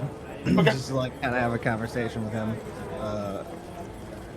about like on our way out to the harbor. Just like, we might not want to kill the gnomes yet. They might be useful. No, Yeah. I would Maybe later, just not generally right agree. now. I would generally agree with you. But us dwarves have to live by a higher standard. We can't allow thieves amongst our group. Whilst I was wrong at the initial response to him, I just my clan has been stolen from once too many times, and I've been sent out to kill and bring back so many things that it's just my natural response at this point. I'm almost 300 years old after 300 years old after all. It's a very deep reactionary response from me, you know. I do know, but it's trying times, and I think there could be some good money earned here with them helping us. I need to learn to temper down when it comes to non-dwarven races. They don't know our rules. They don't know our laws. They don't know our clans as well as you or I do. So I'll try to take it easy moving forward.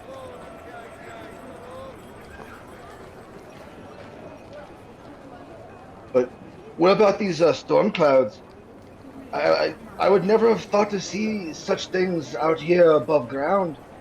So many years in the mines. Weather's an interesting thing, you know? Feels like something's brewing. It does. It does. It's a fart. Mel, I'll take out a little bit of the incense that I have, put them on the ground, and light them just to have a little bit more of the ambient smell that is not fish or Fish and salt water. Exactly. Gotcha.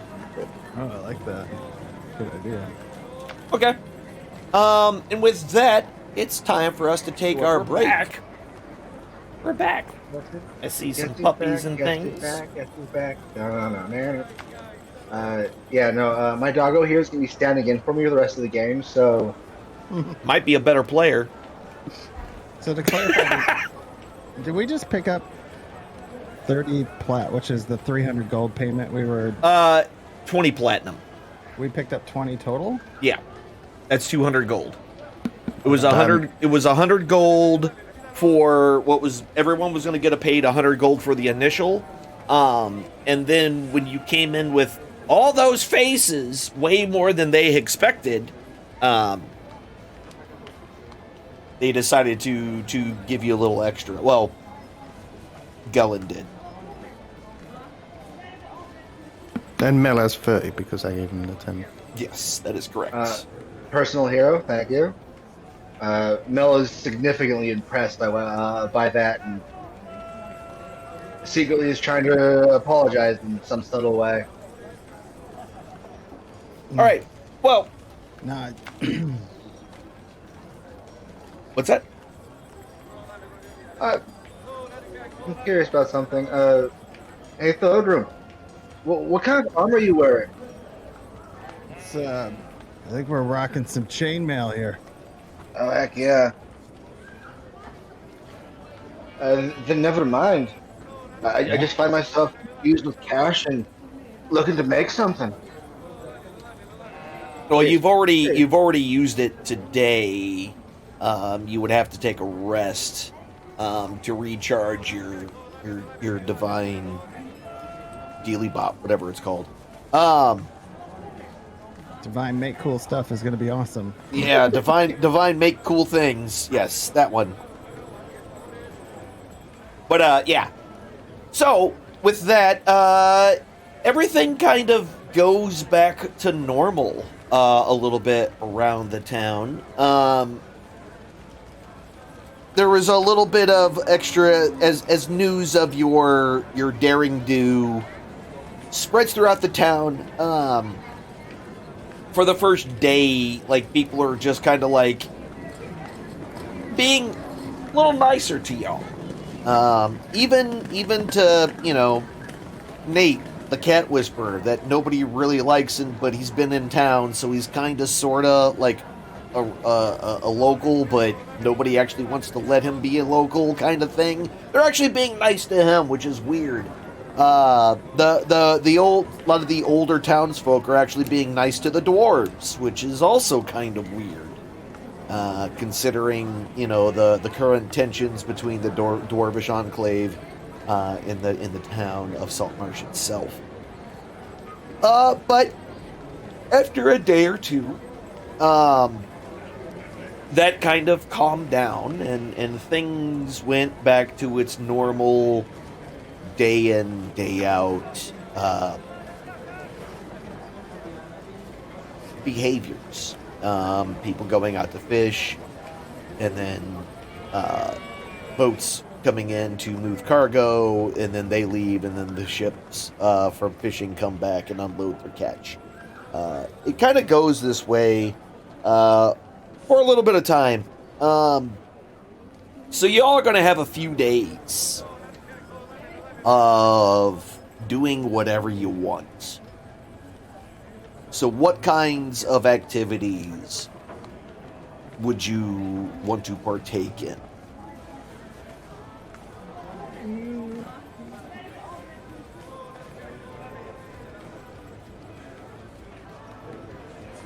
Generally trying to figure out if there's anything cool I can make, or maybe I find my way back into the mine for a day or two just to get some of this pent-up energy out, Okay. So yeah, every day that you work in the mine, essentially, you earn enough money to essentially give yourself a good sleep in a good location, and food and drinks for that particular day. So essentially, a day's worth of work gets you fed and housed for a day, pretty much perfect. right on the lock. Right, so the money that you make in a day is the same amount that you would need to survive. Perfect then. I don't want to have to break into these coins. Don't have to carry around the extra. No, ones. essentially, it's basically a break even if you're going to be working the mine. Yeah. I'll work the mines just to keep up on costs and whatnot, so I'm not in the negative, as it were. Gotcha. All right. What about everybody else? I'll probably just chill at home. All right. Because if the cat gets super hungry, I'm sure Twig will, step up and go and fish for it. So I just won't really have to do anything. Okay. All right. Unless the cat really wants me to do stuff. Which Gotcha. That Yeah, the cat hasn't seemed too demanding as of late. good. All right. It's first time for everything. Orgrim. Feeling inspired by Mel talking about making sure justice is served and that people aren't cheated. Thorgrim's going around town looking for people that might need help, like little old ladies going across the street and stuff. Like make sure they don't get run down by carriages or something. Just kind of looking for things to do around town, seeing what people are up to, see if he sees anything strange happening around. Okay. Out of the All right. norm. I got you. I understand. And what about you there, Wolvane? Wilvane's kid screaming in the background. Okay, perfect. Wilvane and Twig have moved into the cat's house. Yeah, pretty much that's become like you've each taken a different corner of this little shack that he lives in. And he's just going to be inspecting these gems, see if they've got any different qualities than a normal gem, or if they're just... They're all You- semi-precious you stand stones of various kind of shapes and sizes. None necessarily cut, so they're not necessarily like faceted off into interesting shapes or anything. But they themselves are of good quality, but they are, just regular gemstones as near as you can tell. Okay, and he'll spend some time studying the cat as well, to see if he can understand anything it's pointing out then? Sure. How are you studying it? He's going to spend time listening to its various meows and purrs and... All right, And, go give me a nature check. Oh, he's also casting comprehend languages. If that's Okay, mechanically, if that's what you mean. I got you. Oh,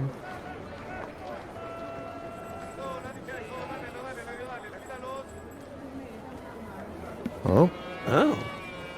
So, as listening in, the cat itself doesn't seem to be speaking a language. However, the way that it reacts and the way that the meows and the hisses and all the different noises that this cat makes, they all seem to be oddly correct to essentially determine whether or not, like, if it's answering a question, if somebody asks it a question, or, anything like that. The cat seems to be saying things, but without actually using a language, at least that you can kind of figure out. But you definitely know that this is not a normal, like, feline that you find in a house. This is not a house cat. There is something more to this. Like, way more. I'll also let Wilvane know that my magic crystal that I cast magic out of was given to me by the cat, so he probably knows where more are. Because that's going to be fun. Watch him interrogate a cat. yeah, Wilvane will inquire about the location of these magic rocks if the cat is answering. The cat seems somewhat standoffish to completely ignoring you. That's like cat. Cats do. We've got 2 days of this, so... For the most part. What's interesting, though, is that if you get pushy at all with any of your lines of questioning towards the cat seems to take it out on Nate. Poor Should have Nate. expected this. that doesn't deter Wilvane at all. No, I don't think it would.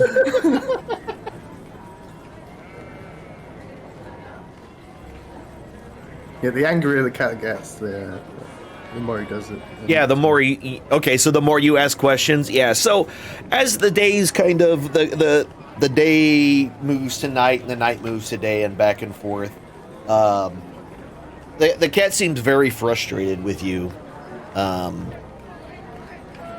Nate. It seems to not give a crap about Wilvane at all, but you he's a little irritated with. I'm used to it. I just accept my fate. Okay. Try and get him some good fish that he likes with all my extra money that I have, and Okay. try and piss him off less. All right. That's easy enough. All right, so Thorgrim, as you're kind of going around trying to do good deeds for people, you pick up a lot of there's a lot of random chatter. There's in towns like Saltmarsh where you're right next to the sea. Of course, you're going to get fishtails. The one that got away, the one that was this big, and he escaped the hook, or he chewed a hole right through my net.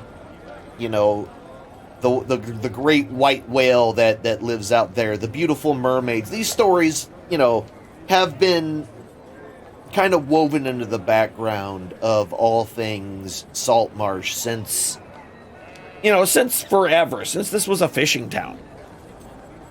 And as all of this is going on, there are some weird ones that you've kind of picked up. So some of the ones that have kind of caught your attention was some individual talking to their neighbor about some creature from the marshes that seems to be going through everybody's garbage and dumping it everywhere and digging through it like it's looking for food. And they're almost assuredly from the marshes. There's a few other ghost stories about ghost ships. Seem to be really prevalent, especially after a day where the distant rain and thunder happens. There seems to be a little more of those. In addition to those kinds of things, you also learn a little bit about some of the local area, and you learn about a house that's up not too far away from Salt Marsh, but it's essentially been abandoned for years, and the previous owner was some sort of necromancer or well, depending on who you ask. Some people say it's a necromancer. Some people said it was an alchemist. Other people will tell you that he was just a crazy old man that believed he could make things out of nothing. So there's what this place used to be. Not everyone's sure, but everyone is sure the place is absolutely haunted, and nobody lives there at all.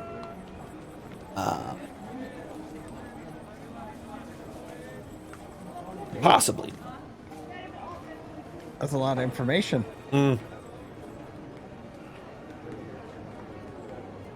And matter of fact, the news about this place has kind of gotten, not news, but the rumors about this place has been happening a little more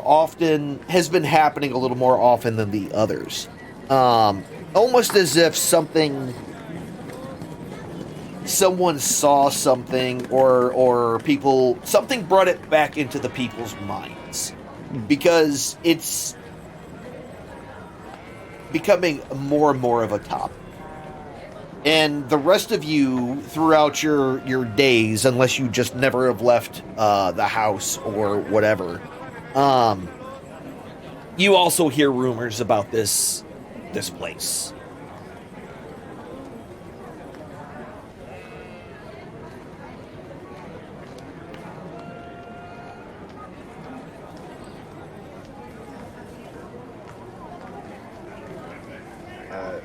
As Mel comes and goes, he will just continuously go on to the Goat Inn. Goat Inn? The Wicker Goat? Wicker Goat, yeah, that's it. Mel can't even remember the name of the bar he's been drinking at. No. Because he's been drinking up there a lot. Yeah, pretty much. That's where most of his money goes. All of his money goes, but... Gotcha. I have no idea where I was going with that, sorry. Okay. Oh, and over the last couple of days, I will have made a dice set for myself. Okay. Just one of those weird things that I got bored, started gambling with one of the other dwarves, throwing dice and such. Okay. One silver piece. Yeah, no problem. So yeah, you make yourself a game set, and especially nights after your shift's over in the mine, sitting around the bar that basically the tavern, the bar that they have set up inside the inner walls to the mine. It's not super fancy or anything, but it's a place to get some drinks after a hard day's work. Oh, perfect. Oh, so I would have stayed at the mines. That's right. Yes. I would have stayed at the mines for Yes. a couple of days. Remember, there is a longhouse where the majority of, when it's their off weeks, however you want to say it, they stay at while they're in town, and then they go into the actual mine and they stay at the mine for while they're on shift. I would have only stayed in the mine maybe 2 days before I just wandered back into town. Okay. Sure. The thought is, I would like to have made it back by the evening of the second night, so they can wake up the third day, kind of thing, in Salt Marsh.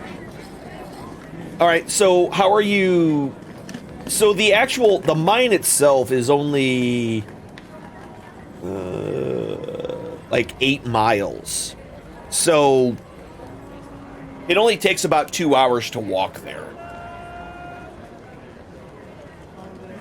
Oh, well, excellent. After that second day shift, I'll take that walk with any of the other dwarves that are in commute back and forth from or back to the town as well. Try to stick with a group if I can. Okay. Yeah, so since you've kind of gone up and down that road between the mine and Salt Marsh, you've actually seen this house. It's up on a hill, essentially on a cliff that overlooks the sea. It's obviously in ill repair. It's not on the road. It's off the road. However, it's off the road and kind of up as it heads towards this cliff.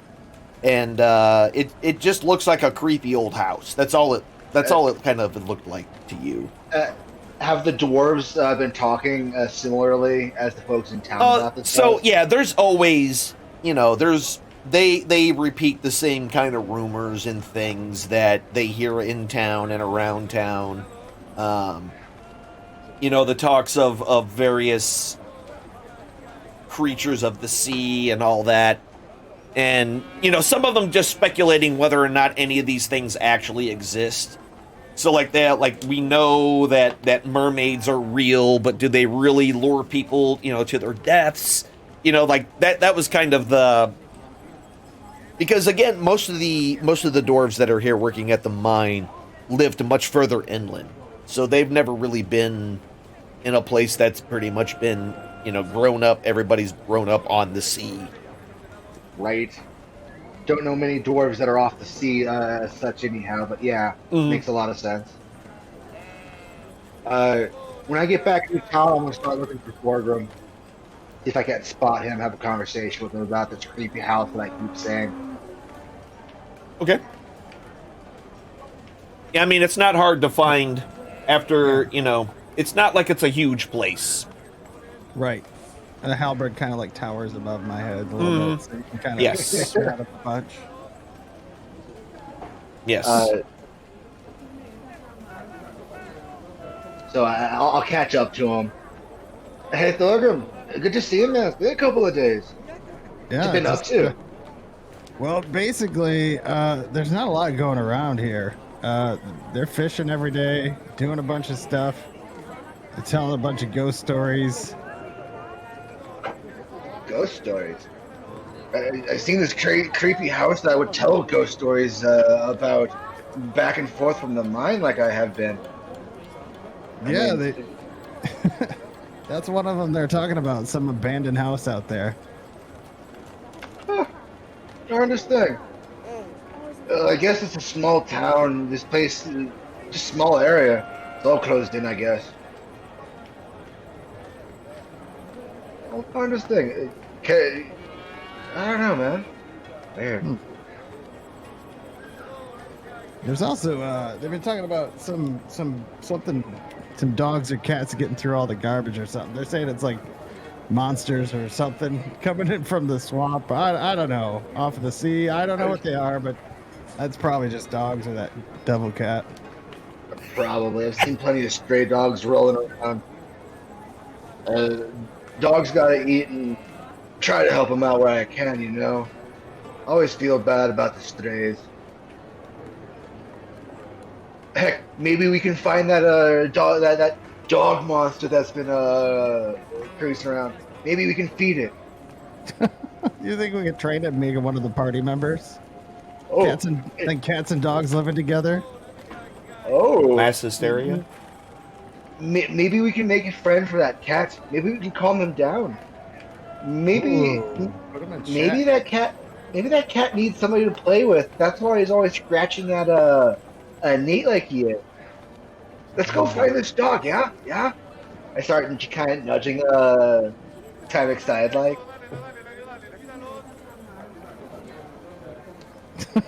Yeah, we could use a dog. Let's what have you been up to the past few days? Oh, I needed to work out some pent up energy. I got a little too angry a couple of days ago, and well, I decided to take my aggressions and pent up energy out on the load bearing rock. I missed the stone above me, and being surrounded by other dwarves. And that smell of fish in this town. Ugh, not a fan of it. Hear any good stories while you're here? Just about some abandoned house. Here. Have you seen any of the other party we went and cut faces off with? Nah. I think I'd have a hard time spotting the gnomes if I did. Heck, they're probably holed up at Nate's house. They're probably right here. Whoa.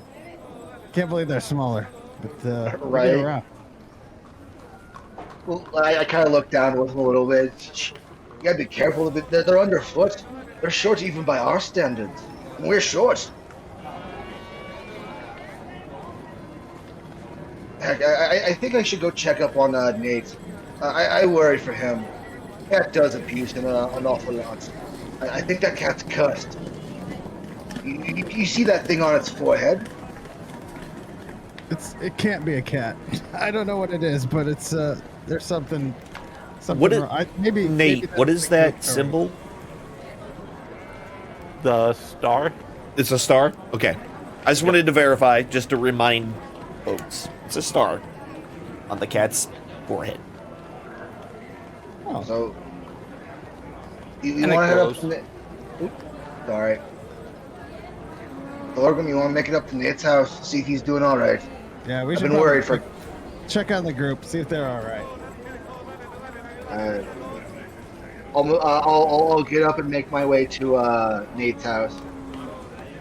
Okay. So, yeah, when you get there, like, nothing's really changed. The cat's there, Nate's there, Twig and Wilvane are all there as well. I knock on the door trying to be polite. Hello? Anybody home? Come on in. It's the voice of a man defeated. Just come on in. I push open the door all ginger like, why thank you. And is the cat visible as I enter the house? Yeah. Yeah, it's not hiding or anything. Not that I'm glaring, but I try to get a good look at the symbol on its head because it's been a couple of days. I just, you know, give it a good old glare as I come on in. Has that cat been treating you all right, Nate? Are those new scratches I see? Oh, yeah, probably. I mean, he just never stops. Life is an eternal struggle of pain. My condolences to you, my familiar friend. But maybe you'll be free from the cat one day. Good I luck. hope so. I sure hope so. What brings you guys here? I've been up at the mines a couple of days, and well, I just wanted to see a couple familiar face, see how you're doing. Again, I'm worried about the cat and what he's done to you, so consider a concerning dwarf, if nothing else. Thanks for your concern. It's, worse than normal, I guess. Wilvade's been kind of annoying him a little bit extra, and he likes to take it out on me, but, it's been a lot worse. Oi. So much worse. And I just kind of glance over at Wilvin. Ooh. I can only imagine the kinds of questions the little gentleman has had for Gato, as it were. And I start making myself. Go and find myself a place to sit down, either if it's on the floor, kind of stretch out a little bit. Man, working this oar just really tightens up the shoulders and the lower back. Not that I have a lot of back or anything, but. And you just hear a couple of pops down the spine, and guy hurls over. Oh, let me pop that rib back into place. Oh, kind of shovels over.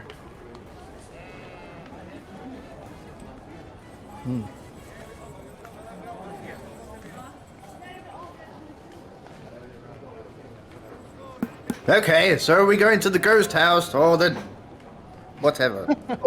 Oh, ghost house. You guys heard about the ghost house too? Yes. You've been here, Nate. Like, you know about the abandoned house, right?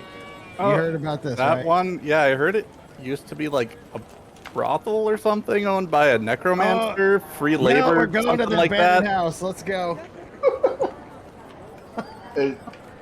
It's not ghost. It's just a hungry dog. I thought that was the swamp dog. Yeah, swamp dog. It's just a hungry dog, or maybe a pack of them. Who knows? I thought that was an ogre and a donkey or something. That was stealing garbage from the Yes, swamps. the ogre and the dog and the donkey at the ghost house. Yes. Oh. I think we need to get their faces. I'd rather not go to the old haunted house, but I don't think you have a choice. I look at the cat.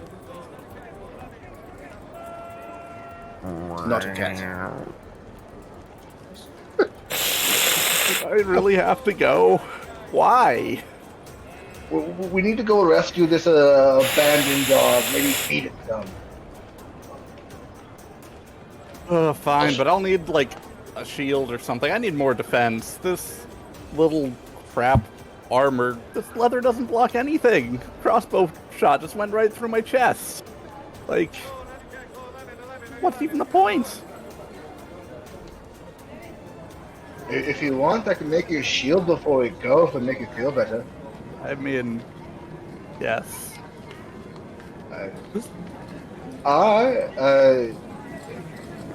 Mel centers himself in the room and starts crafting the shield, periodically looking up at the cat and the symbol he's got on his face. Alright. And I'll spend the next hour crafting the shield for you. What are you using your own money, or what? How are you doing that? Yeah, I'll use my own money. Okay. Might as well. All right. Just curious. Yeah, let's see what a standard shield even costs so I can deduct the right amount. It should be. It's not expensive. Yeah, 10 GP. Yeah.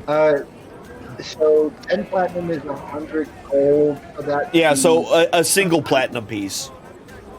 Cool. Thank you for the help on that one. Yep. You will make an entire shield out of a single platinum piece. And just as a fun little thing that I'm going to do, the shield that I'm going to make is going to have the symbol of the cat's forehead imprinted rather large on the front end of the shield, and the ears almost look feline from the start.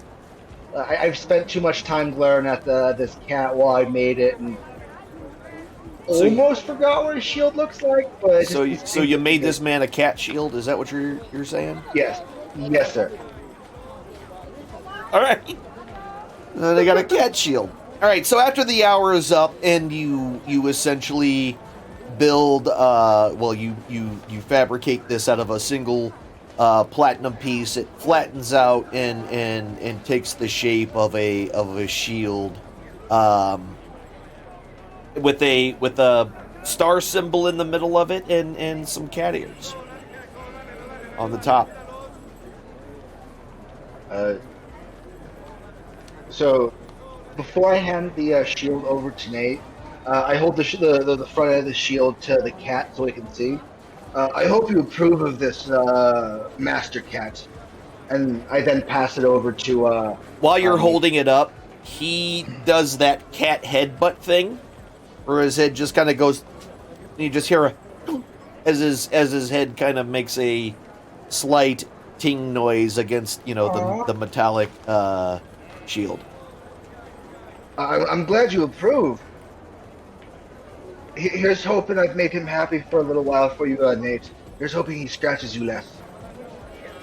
Here's hoping he scratches you less. I hope that too. Hopefully, at least he'll scratch the shield instead of my face.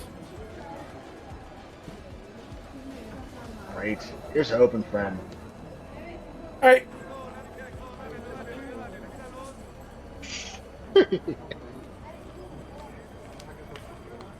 So, what time of day is it? So this particular day, you're about halfway. So it's right around noon.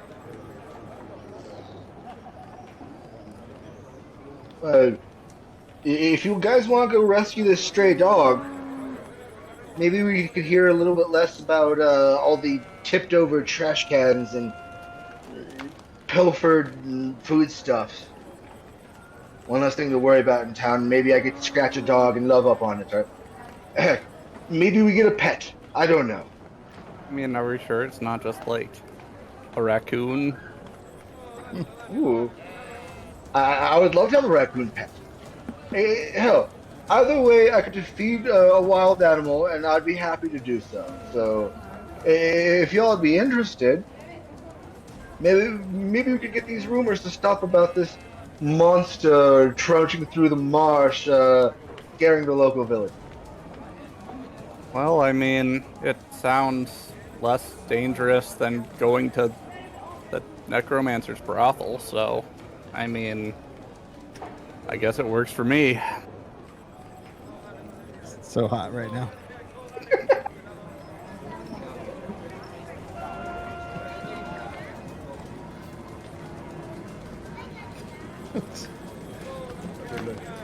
So, what do y'all think? Go rescue this dog? 'Cause I don't believe that there's no monster in that marsh. I think those are fish tails.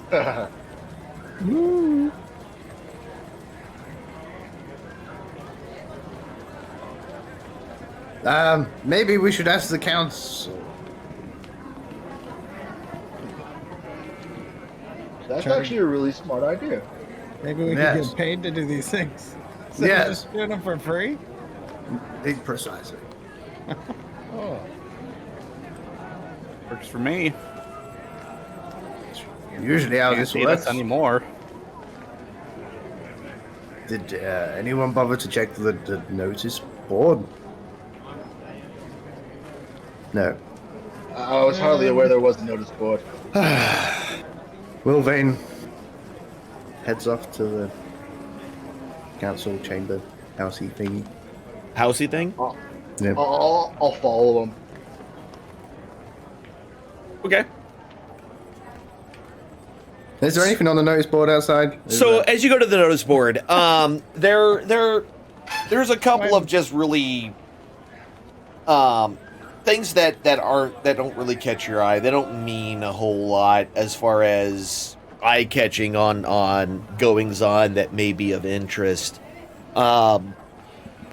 The only other thing that you see on the board is someone had posted a note asking if anyone has seen 3 halflings by the name of underwear not underwear. Jesus. Tell me Under last name.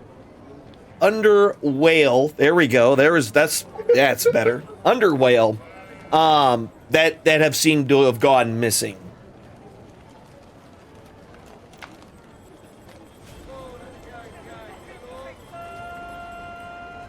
Okay, Wilvain will Kool-Aid his way into the chamber. Okay, so you go into the chamber. It's not locked. It's the middle of the day, so it's unlocked. It's a public building. No. I'll continue to follow him. Anders Salomar! Primrose?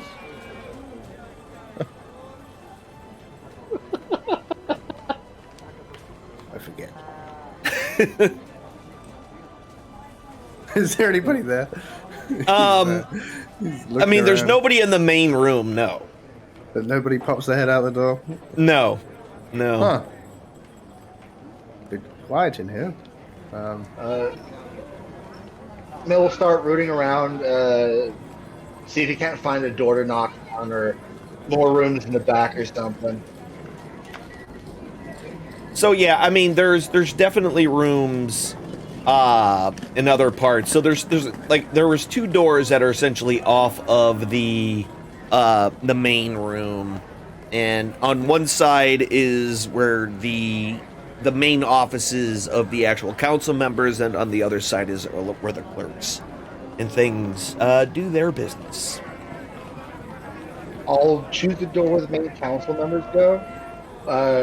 Knock on it. If I get no response, I'll walk through and kind of continue on until I find somebody, or get to the end of the hall and nobody's there, kind of. Okay, gotcha. Hello?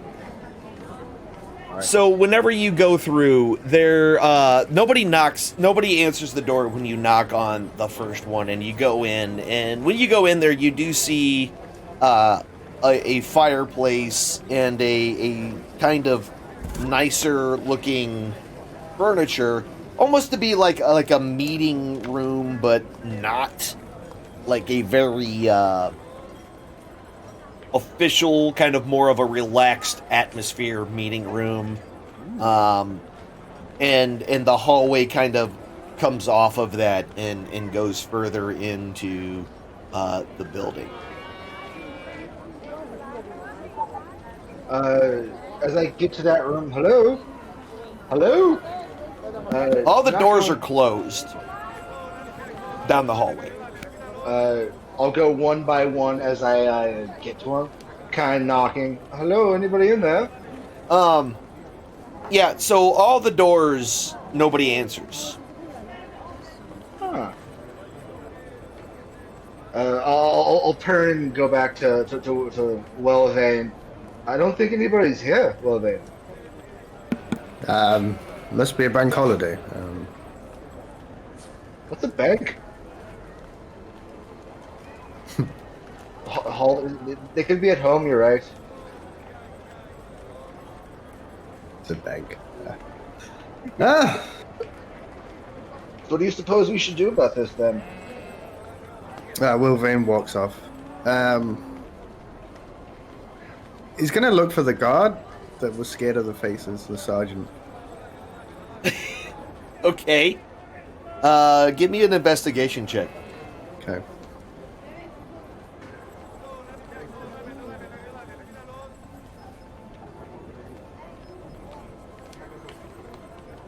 Okay. Yeah, so it doesn't take long. You knew that he was a sergeant, so that helped narrow down your search quite a bit. And it didn't take long for you to find him where near the barracks where the town guard lives and stays. You there? Oh no. Oh yes. Yes, Do we Sir have to Gnome. say- How may I help you? Me and the this person. Melody, and I just wave. Yes, Mel Primrose, I believe. We were looking for the. No, I forgot again. We were hearing stories of some dog or Oh yes, stray the dog rummaging brothel. through. And Dog brothel? yes, You said We the were two hearing something people about. that are the worst at telling stories. That's great. Anyway, go on. We were hearing about this dog that was rummaging through the trash, some swamp monster, something. We were hoping to be pushed into the right direction, and maybe we could get this stray off the road and put the people's minds to rest. Have you heard anything about this? Have you got a direction for us? I mean, rumors are, well, here if we chase down every single rumor that existed, we would, we would never do anything else but that. True. isn't it your job to investigate? It was probably just a dog or something like that. As you said, there's no reason for us to worry about trash being knocked over.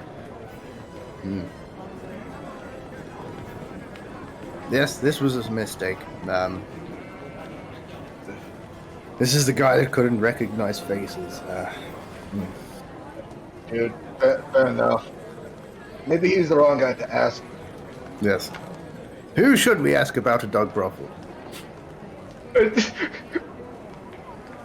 I think we should just make the trip up there, so we can formally just. His mouth drops open at the mention of the words dog brothel, and he somewhat looks like a fish breathing because his mouth kind of just opens and then closes, then opens, then closes, then like he wants to say something, but his brain can't formulate any words at the moment, and so he just. You okay there? I think he's struggling to breathe. Do you need help? I have some healing spells. What? I've heard nothing about a dog brothel, you said? But you're not very good at investigating, are you? These are just the rumors that we're hearing. We're not quite sure what's going on in this silly town, but I mean, I have never heard anything about a dog brothel. I don't think you've heard many things. I know. I thought it was the strangest thing myself, God. Maybe I just kind of. Go ahead. Maybe go talk to perhaps the ones that said something went through their trash. Maybe they saw something. Maybe they could help you. I don't know. And where are they? So they are on the eastern side of town, closest to the marshes themselves. Okay, so the people on the eastern side said something about a dog brothel and going for their trash. Correct? That's what I'm hearing. I mean, tally-ho and what? I think this is all we're going to get from him. And thank you, sir, for the information. We'll go inquire with, we'll go hassle the folk on the east side. I'm not sure we should take the cat to the dog brothel, though. Oh, actually, that might solve a few problems for us, and more particularly for Nate. Maybe it'll be entertaining. I don't know, man. Maybe we should. I mean, the potential fight here is gold for the onlooker, you know? Could be entertaining. You didn't mean Nate at the dog brothel. Okay. Never mind. Let's go. Oh, alright, tally-ho. I start making my way to the east side. All right. Sure. Yeah, it doesn't take long to get over there. Again, it's not a huge place. So you make your way to the town, to the other side of town, excuse me, and yeah, there's farmhouses and things. This particular piece, what you found interesting is that he said the east side of town, the part that's closest to the marshes, but the eastern side of town is actually the furthest from the marshes. He's not very smart. It's fine. No. See, totally mistake to ask the god. They don't know their heads from their butts. So, I'll still approach one of the houses on the east side and just to ask them. I start to look for somebody along one of the farms or a house. Hello? Anybody here at this farm? And I call out a few times to see if I can't find somebody. Yeah, it doesn't take long. A lot of these places on this side, there are always people around over here, especially during midday. This town kind of quiets down closer to midday. It's really busy first thing in the morning, and it's really busy in the evening. But like midday, it's definitely less running around and stuff like that happening. I'll approach the first guy or gal that I come across. Hey, excuse me. I have a question for you, if you don't mind. Has a wild animal gone through your trash recently? Specifically, a dog from a brothel. Excuse me, a dog from where? A brothel. A I dog? don't think Do such things exist? The god said they did. The sergeant, what's his face? So, Scared of faces. help me understand this then. Is this a brothel for dogs, or is this a brothel for people to sleep with dogs? I think it's just I think it's just the name of the brothel, almost as an insult to those that would go, trying to call them dogs themselves. At least that's my hope. Because if this is in fact a dog brothel, I question my involvement at that point. You know? Dogs can have enjoyment too. No. You're not wrong, Gnome. Still.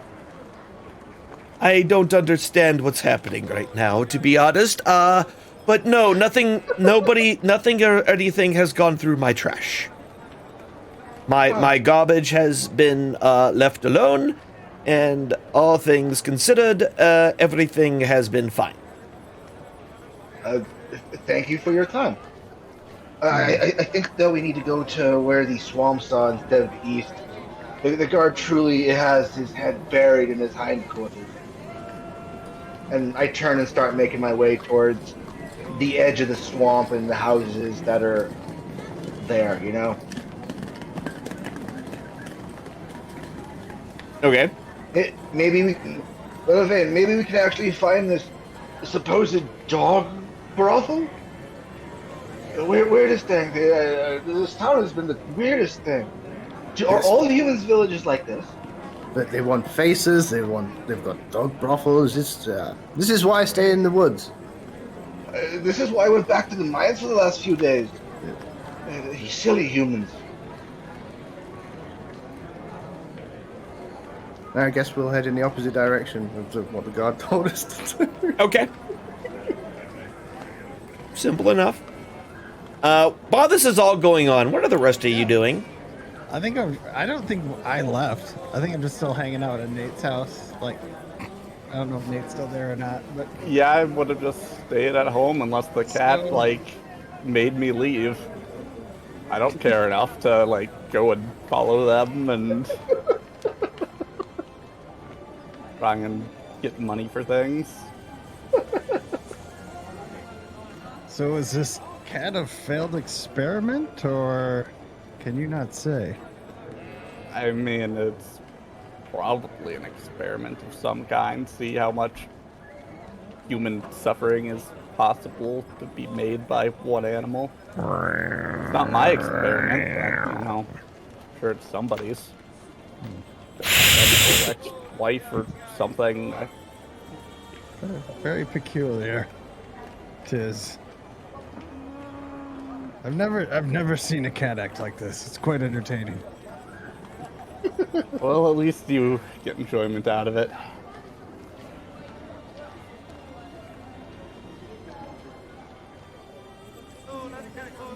I'm not too keen to go to a ghost house. How about you? Not at all. Hopefully, if I die, I stay dead this time.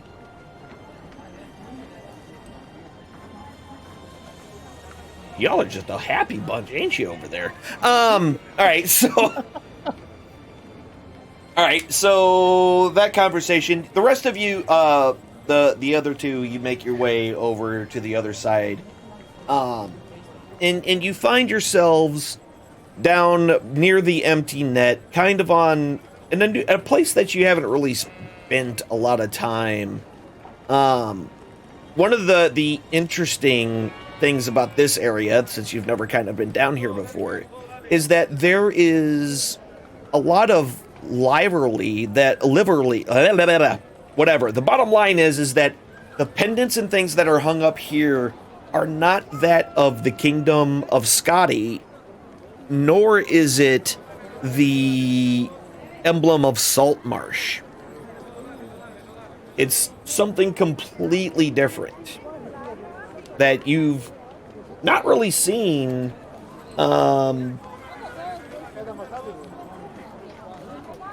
before. It's essentially a grinning skull on a red background. This looks a little foreboding. It's just a face, not you two. Oh, you're right. It is just a face. The symbolism of it, though. Given the nature of the Dwarven language, I could only imagine that the pictograph and the imagery here has some deeper meaning than just a face in a red background. At least that's what I see. Let's see if we can find somebody. I call out as we get to the farm. Hello? Anybody here? So, a lot of people kind of come out and look at you. One of note is a tiefling. The only tiefling that you've seen in this place. In fact, it's the first tiefling you've seen in this area, and the only one that you've seen in this area. Hi, hello, sir. Ma'am, it's a female. Oh, my apologies, ma'am. You keep doing that. Dwarf women have beards. I don't know even my own race's sex. I'm sorry. So, my apologies, madam. I struggle with identifying gender. Dwarf women have beards. They're all sir to me. I mean no disrespect to you, but hi. My name is Meladin. We're trying to track down some rumors of wild animals, maybe stray dogs going through trash. We don't know, but Running a brothel. a brothel. Are you sure that's not just an analogy or a euphemism? No, the stray dogs are running a brothel. See, we don't even know what's going on. We're just trying to sort out why the guard's telling us about this dog brothel. So, you That's what he said. You wouldn't happen to know anything about dog brothels or monsters or dogs going through trash or something? It's all very strange and weird. Yes, I agree with everything you just said. Strange and weird. Wait. You two, you wouldn't happen to be the two that, well, part of the group that took out that went to go after those bandits, were you? What bandit? I believe from what I heard, you removed their faces. Oh, that. I was gonna say I've taken out a few bandits in my time, madam. I've removed a few potentially? faces in my time.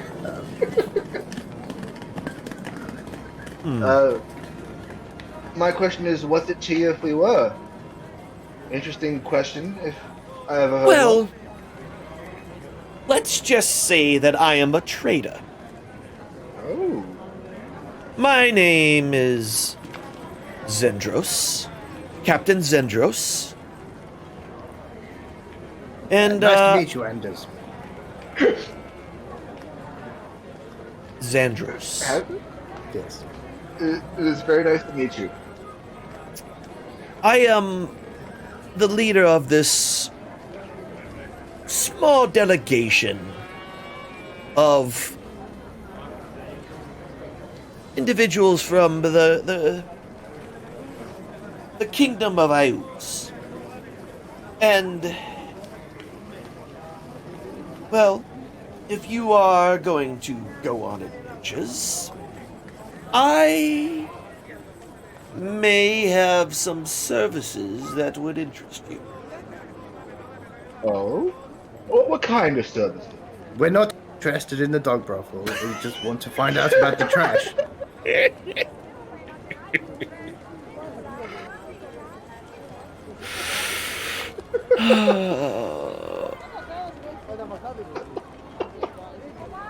At this point, Mel just starts visibly giggling. That's- And every time the dog brothel comes up, it just gets worse and worse. Being in the position that I am in, as a member of this delegation and the leader, I have pull, let's say. And I could mayhap be able to procure items of a special variety, if that may interest you. Fun. Potentially. That very much depends on what kind of items you have. Oh, no, that's not how this works at all. If you are interested, come inside. We will go over the details. Is that sign with the skull and the painted red still visible to me? Yeah. They're not hiding it. I'm curious first about something, madam. Does that sign of yours have a specific meaning? Can you give me a history check? Come on, doggo. While can I signal to Twig that has definitely been tracking us to go and fetch the cat? I mean, sure. So that is the symbol of Ayuz. That is Ayuz's flag. Ayuz. The grinning skull. I'll be really honest with you, madam. I can't say that I am comfortable with the sign here. Is there any special meaning behind your flag? I can't say that I know who. I know the name I use, but I can't say I know the meanings behind it. It's a flag like any other. Do you have interest to learn about what services I may offer, or do you not? Told you it was just a face. And he walks in. I'll follow him. You're probably right. It's just a phase. I'm interested in learning what your services are. I think you mean sir. Wait, no.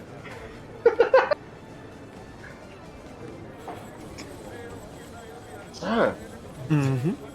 That's better. are you sure it's a sir?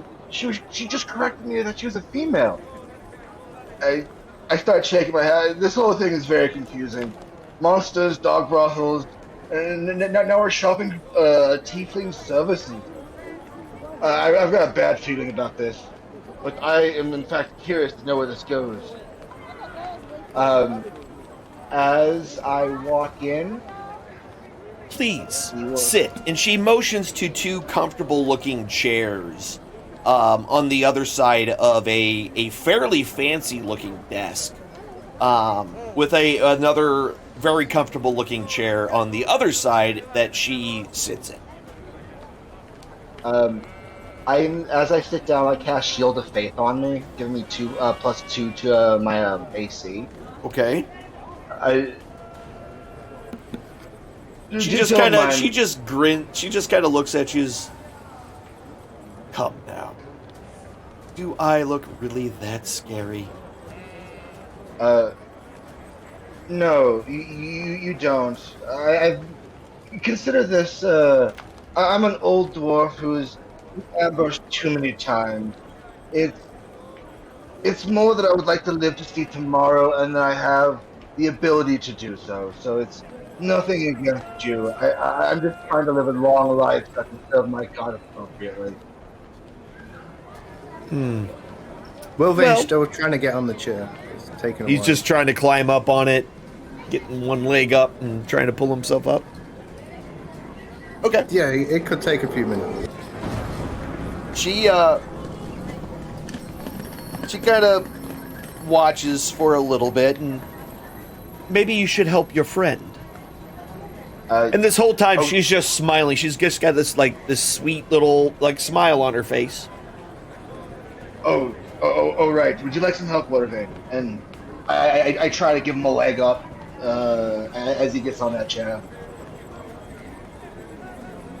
Good. So, I've Keep told working, you brother. my name. Tell me who you are. You know who I am. Do I? Yes. Well, You know where we've been. You know who I am. You can call me Melodin. I'm an old mining dwarf. Long life, gems. yes, shiny details. I just asked for your name. Let us get down to business, as that is what I invited you here for, and that is why you are here, correct? things. Yes, sir. And the dog brothel. Yes, we will speak of that later. What I offer is a service that you won't find anywhere around here. Yes, the dog brothel. Perhaps even more Hold on. interesting and exotic than this dog brothel that seems to be clouding your mind. It's just very interesting. I- Is it a brothel for dogs, or is it? Anyway, carry on. Or are they? So, I'm telling you, Watervein. for if you a listen retainer, in some time, I may be able to use my vast trade routes to procure items that contain magical properties, we shall say. Ooh. Now, I cannot guarantee that I can get you exactly what you're looking for, but I will do my best. One of the first things is my retainer fee. This essentially is paid upfront and pays for, let's just say, my legwork in all of this. This does not count towards the actual value of the item that you yourselves are requesting. That in and of itself will be an additional cost that is, while brokered by me, eventually will make its way back to the seller. Actually, Raid has commenced. an enchanted warhammer of some kind. Say that again, please. I'm looking for maybe a bag of holding or a magical warhammer. Maybe I a see magical what- shield. I see. Those are all very, very, very good requests. However, I do believe that I said it would cost 50 gold up front to retain my services. 50 I'll gold pull for out- a dog brothel? I'll pull out 5 platinum pieces and put them on the desk centrally. Now, Okay. I I'm see, curious- I see. Now, I'm thank curious you. where this. And she just coyly just reaches her hands out and gently puts her finger one by one around the stack of coins and then pulls it towards her. Thank you. You have now retained my services as your representative in the purchase of magical items. Now, what would you have interest in?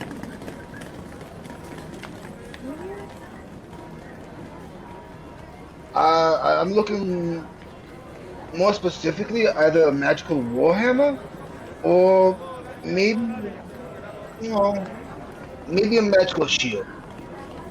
Those seem useful to me. And I glanced over to Wolverine. Is there anything that you have interest in? Wilvane thinks you've just paid to visit a dog brothel, so he's very confused right now. This isn't a dog brothel. It's a euphemism. They're calling the patron dogs as an insult to the human folk, or the humanoid folk, rather. They're not actual dogs. So, let me ask you this. Let's talk budgeting. What are you willing to pay? Do you have like a dog brothel pass where I can pay yearly? This is and- not about the brothel. Your He just said it friend was a Meladin euphemism. is here. We are conducting business. We will get to the dog brothel after our business. See, there has is a been dog completed. brothel. Now, Mel. May I call you Mel? Sure. Most do. Oh, good. So you said a warhammer or perhaps a shield. Yes. Then let's talk budgeting. But first, before we talk budgeting, if you had to choose between those two items and could only have one, what would it be? A warhammer. Fair enough. Fair enough. So let's talk a budget. How much are you willing to pay for said warhammer? I'm not willing to pay my soul if that's what you're asking, but I'm a My hard-working dear, dwarf. my dear, you vastly overvalue your own soul. It's not worth anything to me. Maybe to the cat. That's a bit of a relief to me, to be perfectly honest, but maybe a few hundred gold pieces at most is the current budget. Oh, see, now here we go. A few hundred. That could be anywhere from 200, 2,000, 2,000,000. All of those are several hundreds. You must be specific. You are giving me a budget. I have to work within your budget. Do I not? You do. We'll call it 200 gold for right now. That's my current budget. 200. Yes. I think I may be able to swing that. However, please know that I will need to call upon you at various times during this process to verify some things with you. Perhaps bring you an offer that may be slightly outside of your budget, and see if you're willing to budge. Things like that. I will immediately reach out to my contacts and see what we can do for you. That sounds perfectly reasonable to me. Quick question though. Does it seem like anything weird's going on? Is her tone more sarcastic or does something seem off at all? Just I trying to mean, figure other it than the out. fact, like, she's kind of this. She has this air of sexuality about her, where she almost every move she makes seems like she's flirting. What should be well over Mel's head. Yeah. He's never engaged. Yeah, in like, so anything even like the way that before. she put her hand, like, slowly around the coins and slid them across the table to her, like, basically never leaving, the looking in your eyes kind of thing. Very sensual, very, very sensual in her behaviors and things like that. But outside of that, I mean, if you want to give me like a perception check.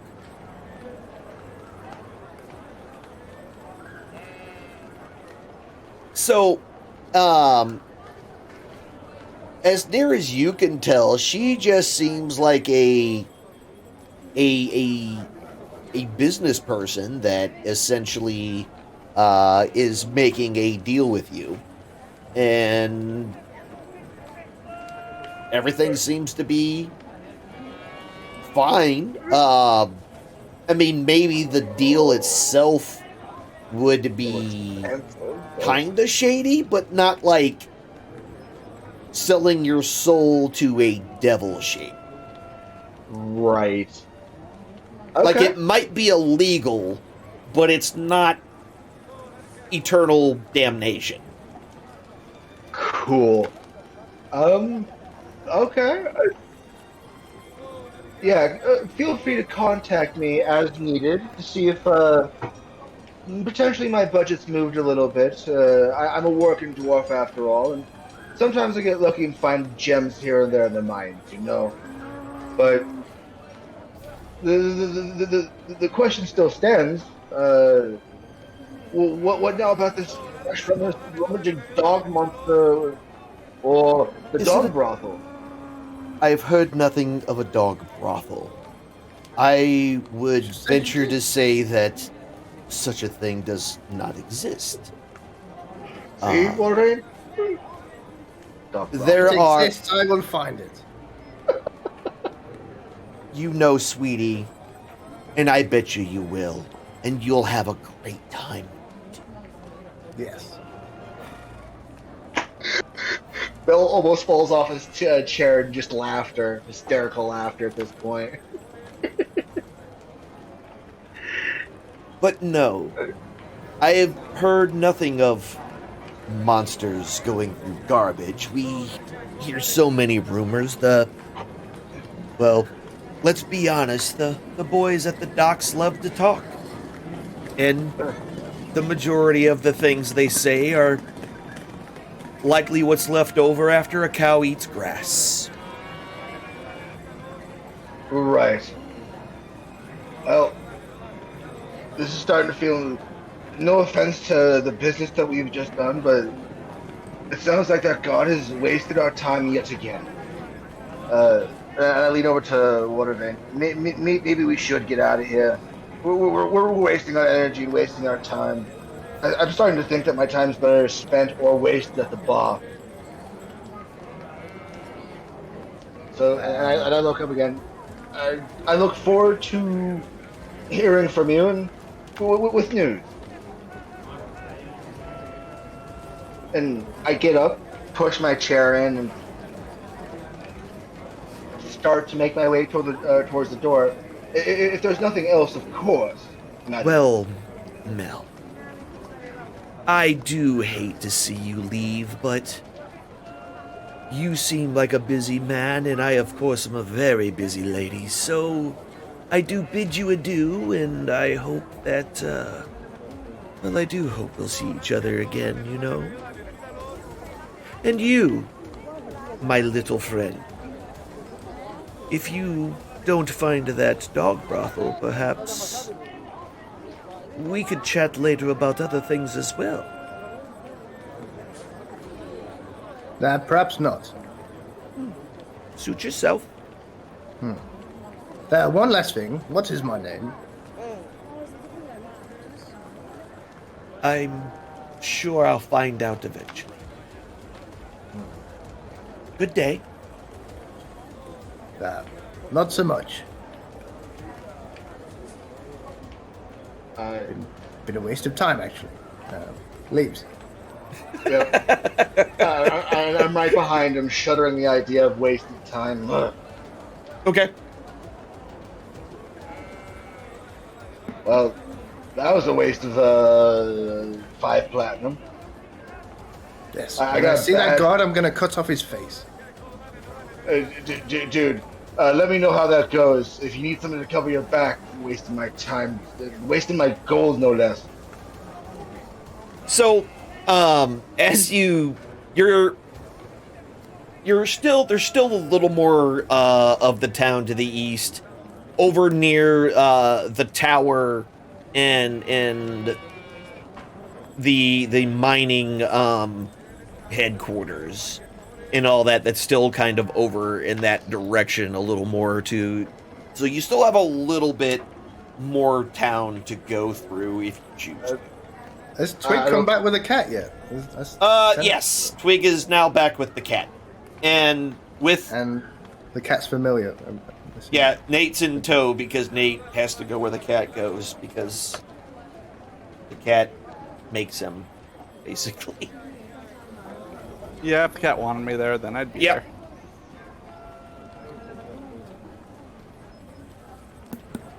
there. Oh, Anders! Nate! Yep. Come with us. We're looking for the dog brothel. But... Oh, what? Yes. The guard said there's a dog brothel on this side of It's a town. euphemism. I think that's illegal? Usually the guys here just use fish heads, but... I mean...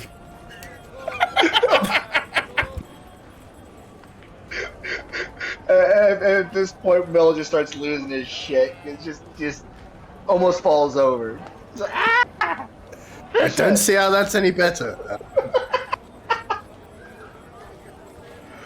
I thought it was a brothel for I think that's dogs. worse. So much. You know what? At this point, I don't want to search this town anymore. I want to go back to the bar. It's so much simpler at the bar right now. I don't want. You know what?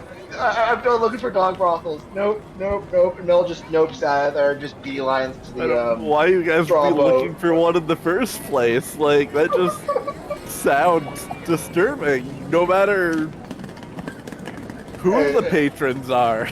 It's a euphemism! And Mel's just yelling as he's walking away. It's a euphemism, you silly gnome. It's a euphemism. It's just. See, this is why Mel drinks. Derp. Did Fulgrim follow Nate? Or?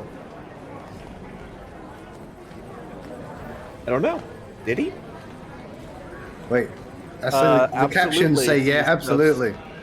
Hold on. Have Oh, I is he been muted? Oh, Yes. yeah. I said a bunch of cool stuff. Oh my god. no. I hate when that happens. All my best lines are when you can't hear me. Yeah. Forever caption. Yes. So, Thorgrim, Yeah. What were you doing? As we were walking up, we were having a conversation. We met up with the guys, and I just said that's when Cousin Glorin pooped in the sink. And then Oh. that was it. Okay. Like we were having some kind of combo.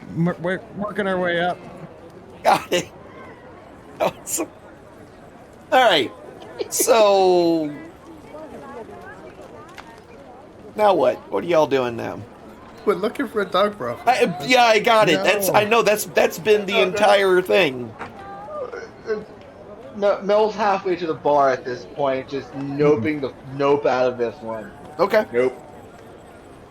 So you really just summoned us so you can help us look for a dog brothel? Like, why do you even want to find a dog brothel if it exists? Do you want to, like, use it? I think we need to collect their faces. Like, like, That is kind of something that the patrons, I guess it depends on if it's a brothel for dogs or if the dogs are working there. But if it's the dogs working there, patrons, yeah, for this once I'll help you cut off their faces. see, it makes sense. It's become the question.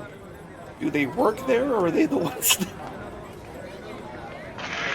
Even more questions beyond that. Yes. Either way, there's a Questions lot of upon peanut butter. Yeah. Oh my god. And well, and we've lost all control. All right. With that, is there anything else that you all plan on doing this day? Mel was hoping to forget what happened in the last 30 minutes.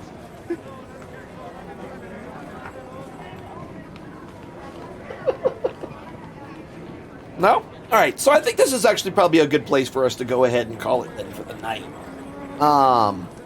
So you returned back to town. You did a little exploration. You met an individual from the kingdom of Ayuz, and Mel had taken her service in order to get himself a magical item. I don't know if you're going to bother to tell the rest of them about that individual, but, I'll leave that up to you to decide. With that, and you got paid. And you heard a couple of new rumors that you didn't hear before. One about something going through people's garbage at night. And another thing about a haunted house, and the various other rumors that are always generated in small towns like this. Like the dog brothel. Nobody ever mentioned a dog brothel. I don't know where it came from. It wasn't me. And with that, I think we'll go ahead and call it a night. I want to thank all of my players for doing a great job tonight. That would be I am Pingus down there. Right below him is Cat Mirak. Cat Mirak, you are also a streamer, are you not? I do the things sometimes. Oh, you do the things sometime. That's right. Yeah, give him a follow. Yeah. He does a lot of the farming and things like that. Mel, that is no Hercules. And Twig is not here, but then Twig. And then, last but not least, Annabo as Wilvain, Saverly, Anders, Solomon. That's all of his names at this point, I think. And the hunter of dog brothels. That's and that's Annabo. You can catch him here on the Twitch as well. So hang out. Oh, don't follow me. I do weird political stuff. He does weird political stuff, but, that's fine. If you're into weird political stuff, like the legalities of dog brothels, that's... No, that probably does not... Depends whether the brothel is for dogs or the dogs. But... Yeah, exactly what that means, yes. the exact definition of a dog brothel. So with that, we're gonna call it an eve. Thank you very much for hanging out tonight, y'all. It's been fun. We will continue 2 weeks from now. Like, everything's gonna go because I don't have it on that other screen. We will be back in 2 weeks. So the next game is gonna be on the 16th of April. All right. Look for this on YouTube next week. Generally, next Saturday should be back on at that time. Also, for those of you who watch me for the streaming stuff, there are no streams on Sunday for the month of April because I am working on Sunday for the month of April. And I know it's terrible, but I want to thank you all for hanging out. You could have been anywhere, but you came to see me, and that makes me happy and makes you amazing human beings. What's up? I heard somebody say something. Oh, sorry, just terrible. Oh. But you could have been anywhere, but you came to see us. That makes me very happy and makes all of you amazing human beings. We'll be back on Monday for more something. We'll play something. We'll play some game. I don't know what it'll be, but we'll play it. It's Elden Ring. That's what we're playing on Monday. So we'll see you then, 6 p.m. Central Time. Until next time, be good to yourselves, be good to each other. Remember, you only have one life to live.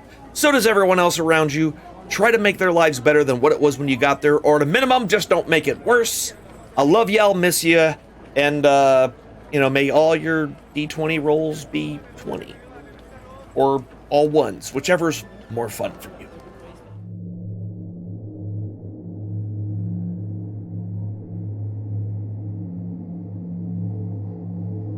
The eye rests. It has shown you all it can for now.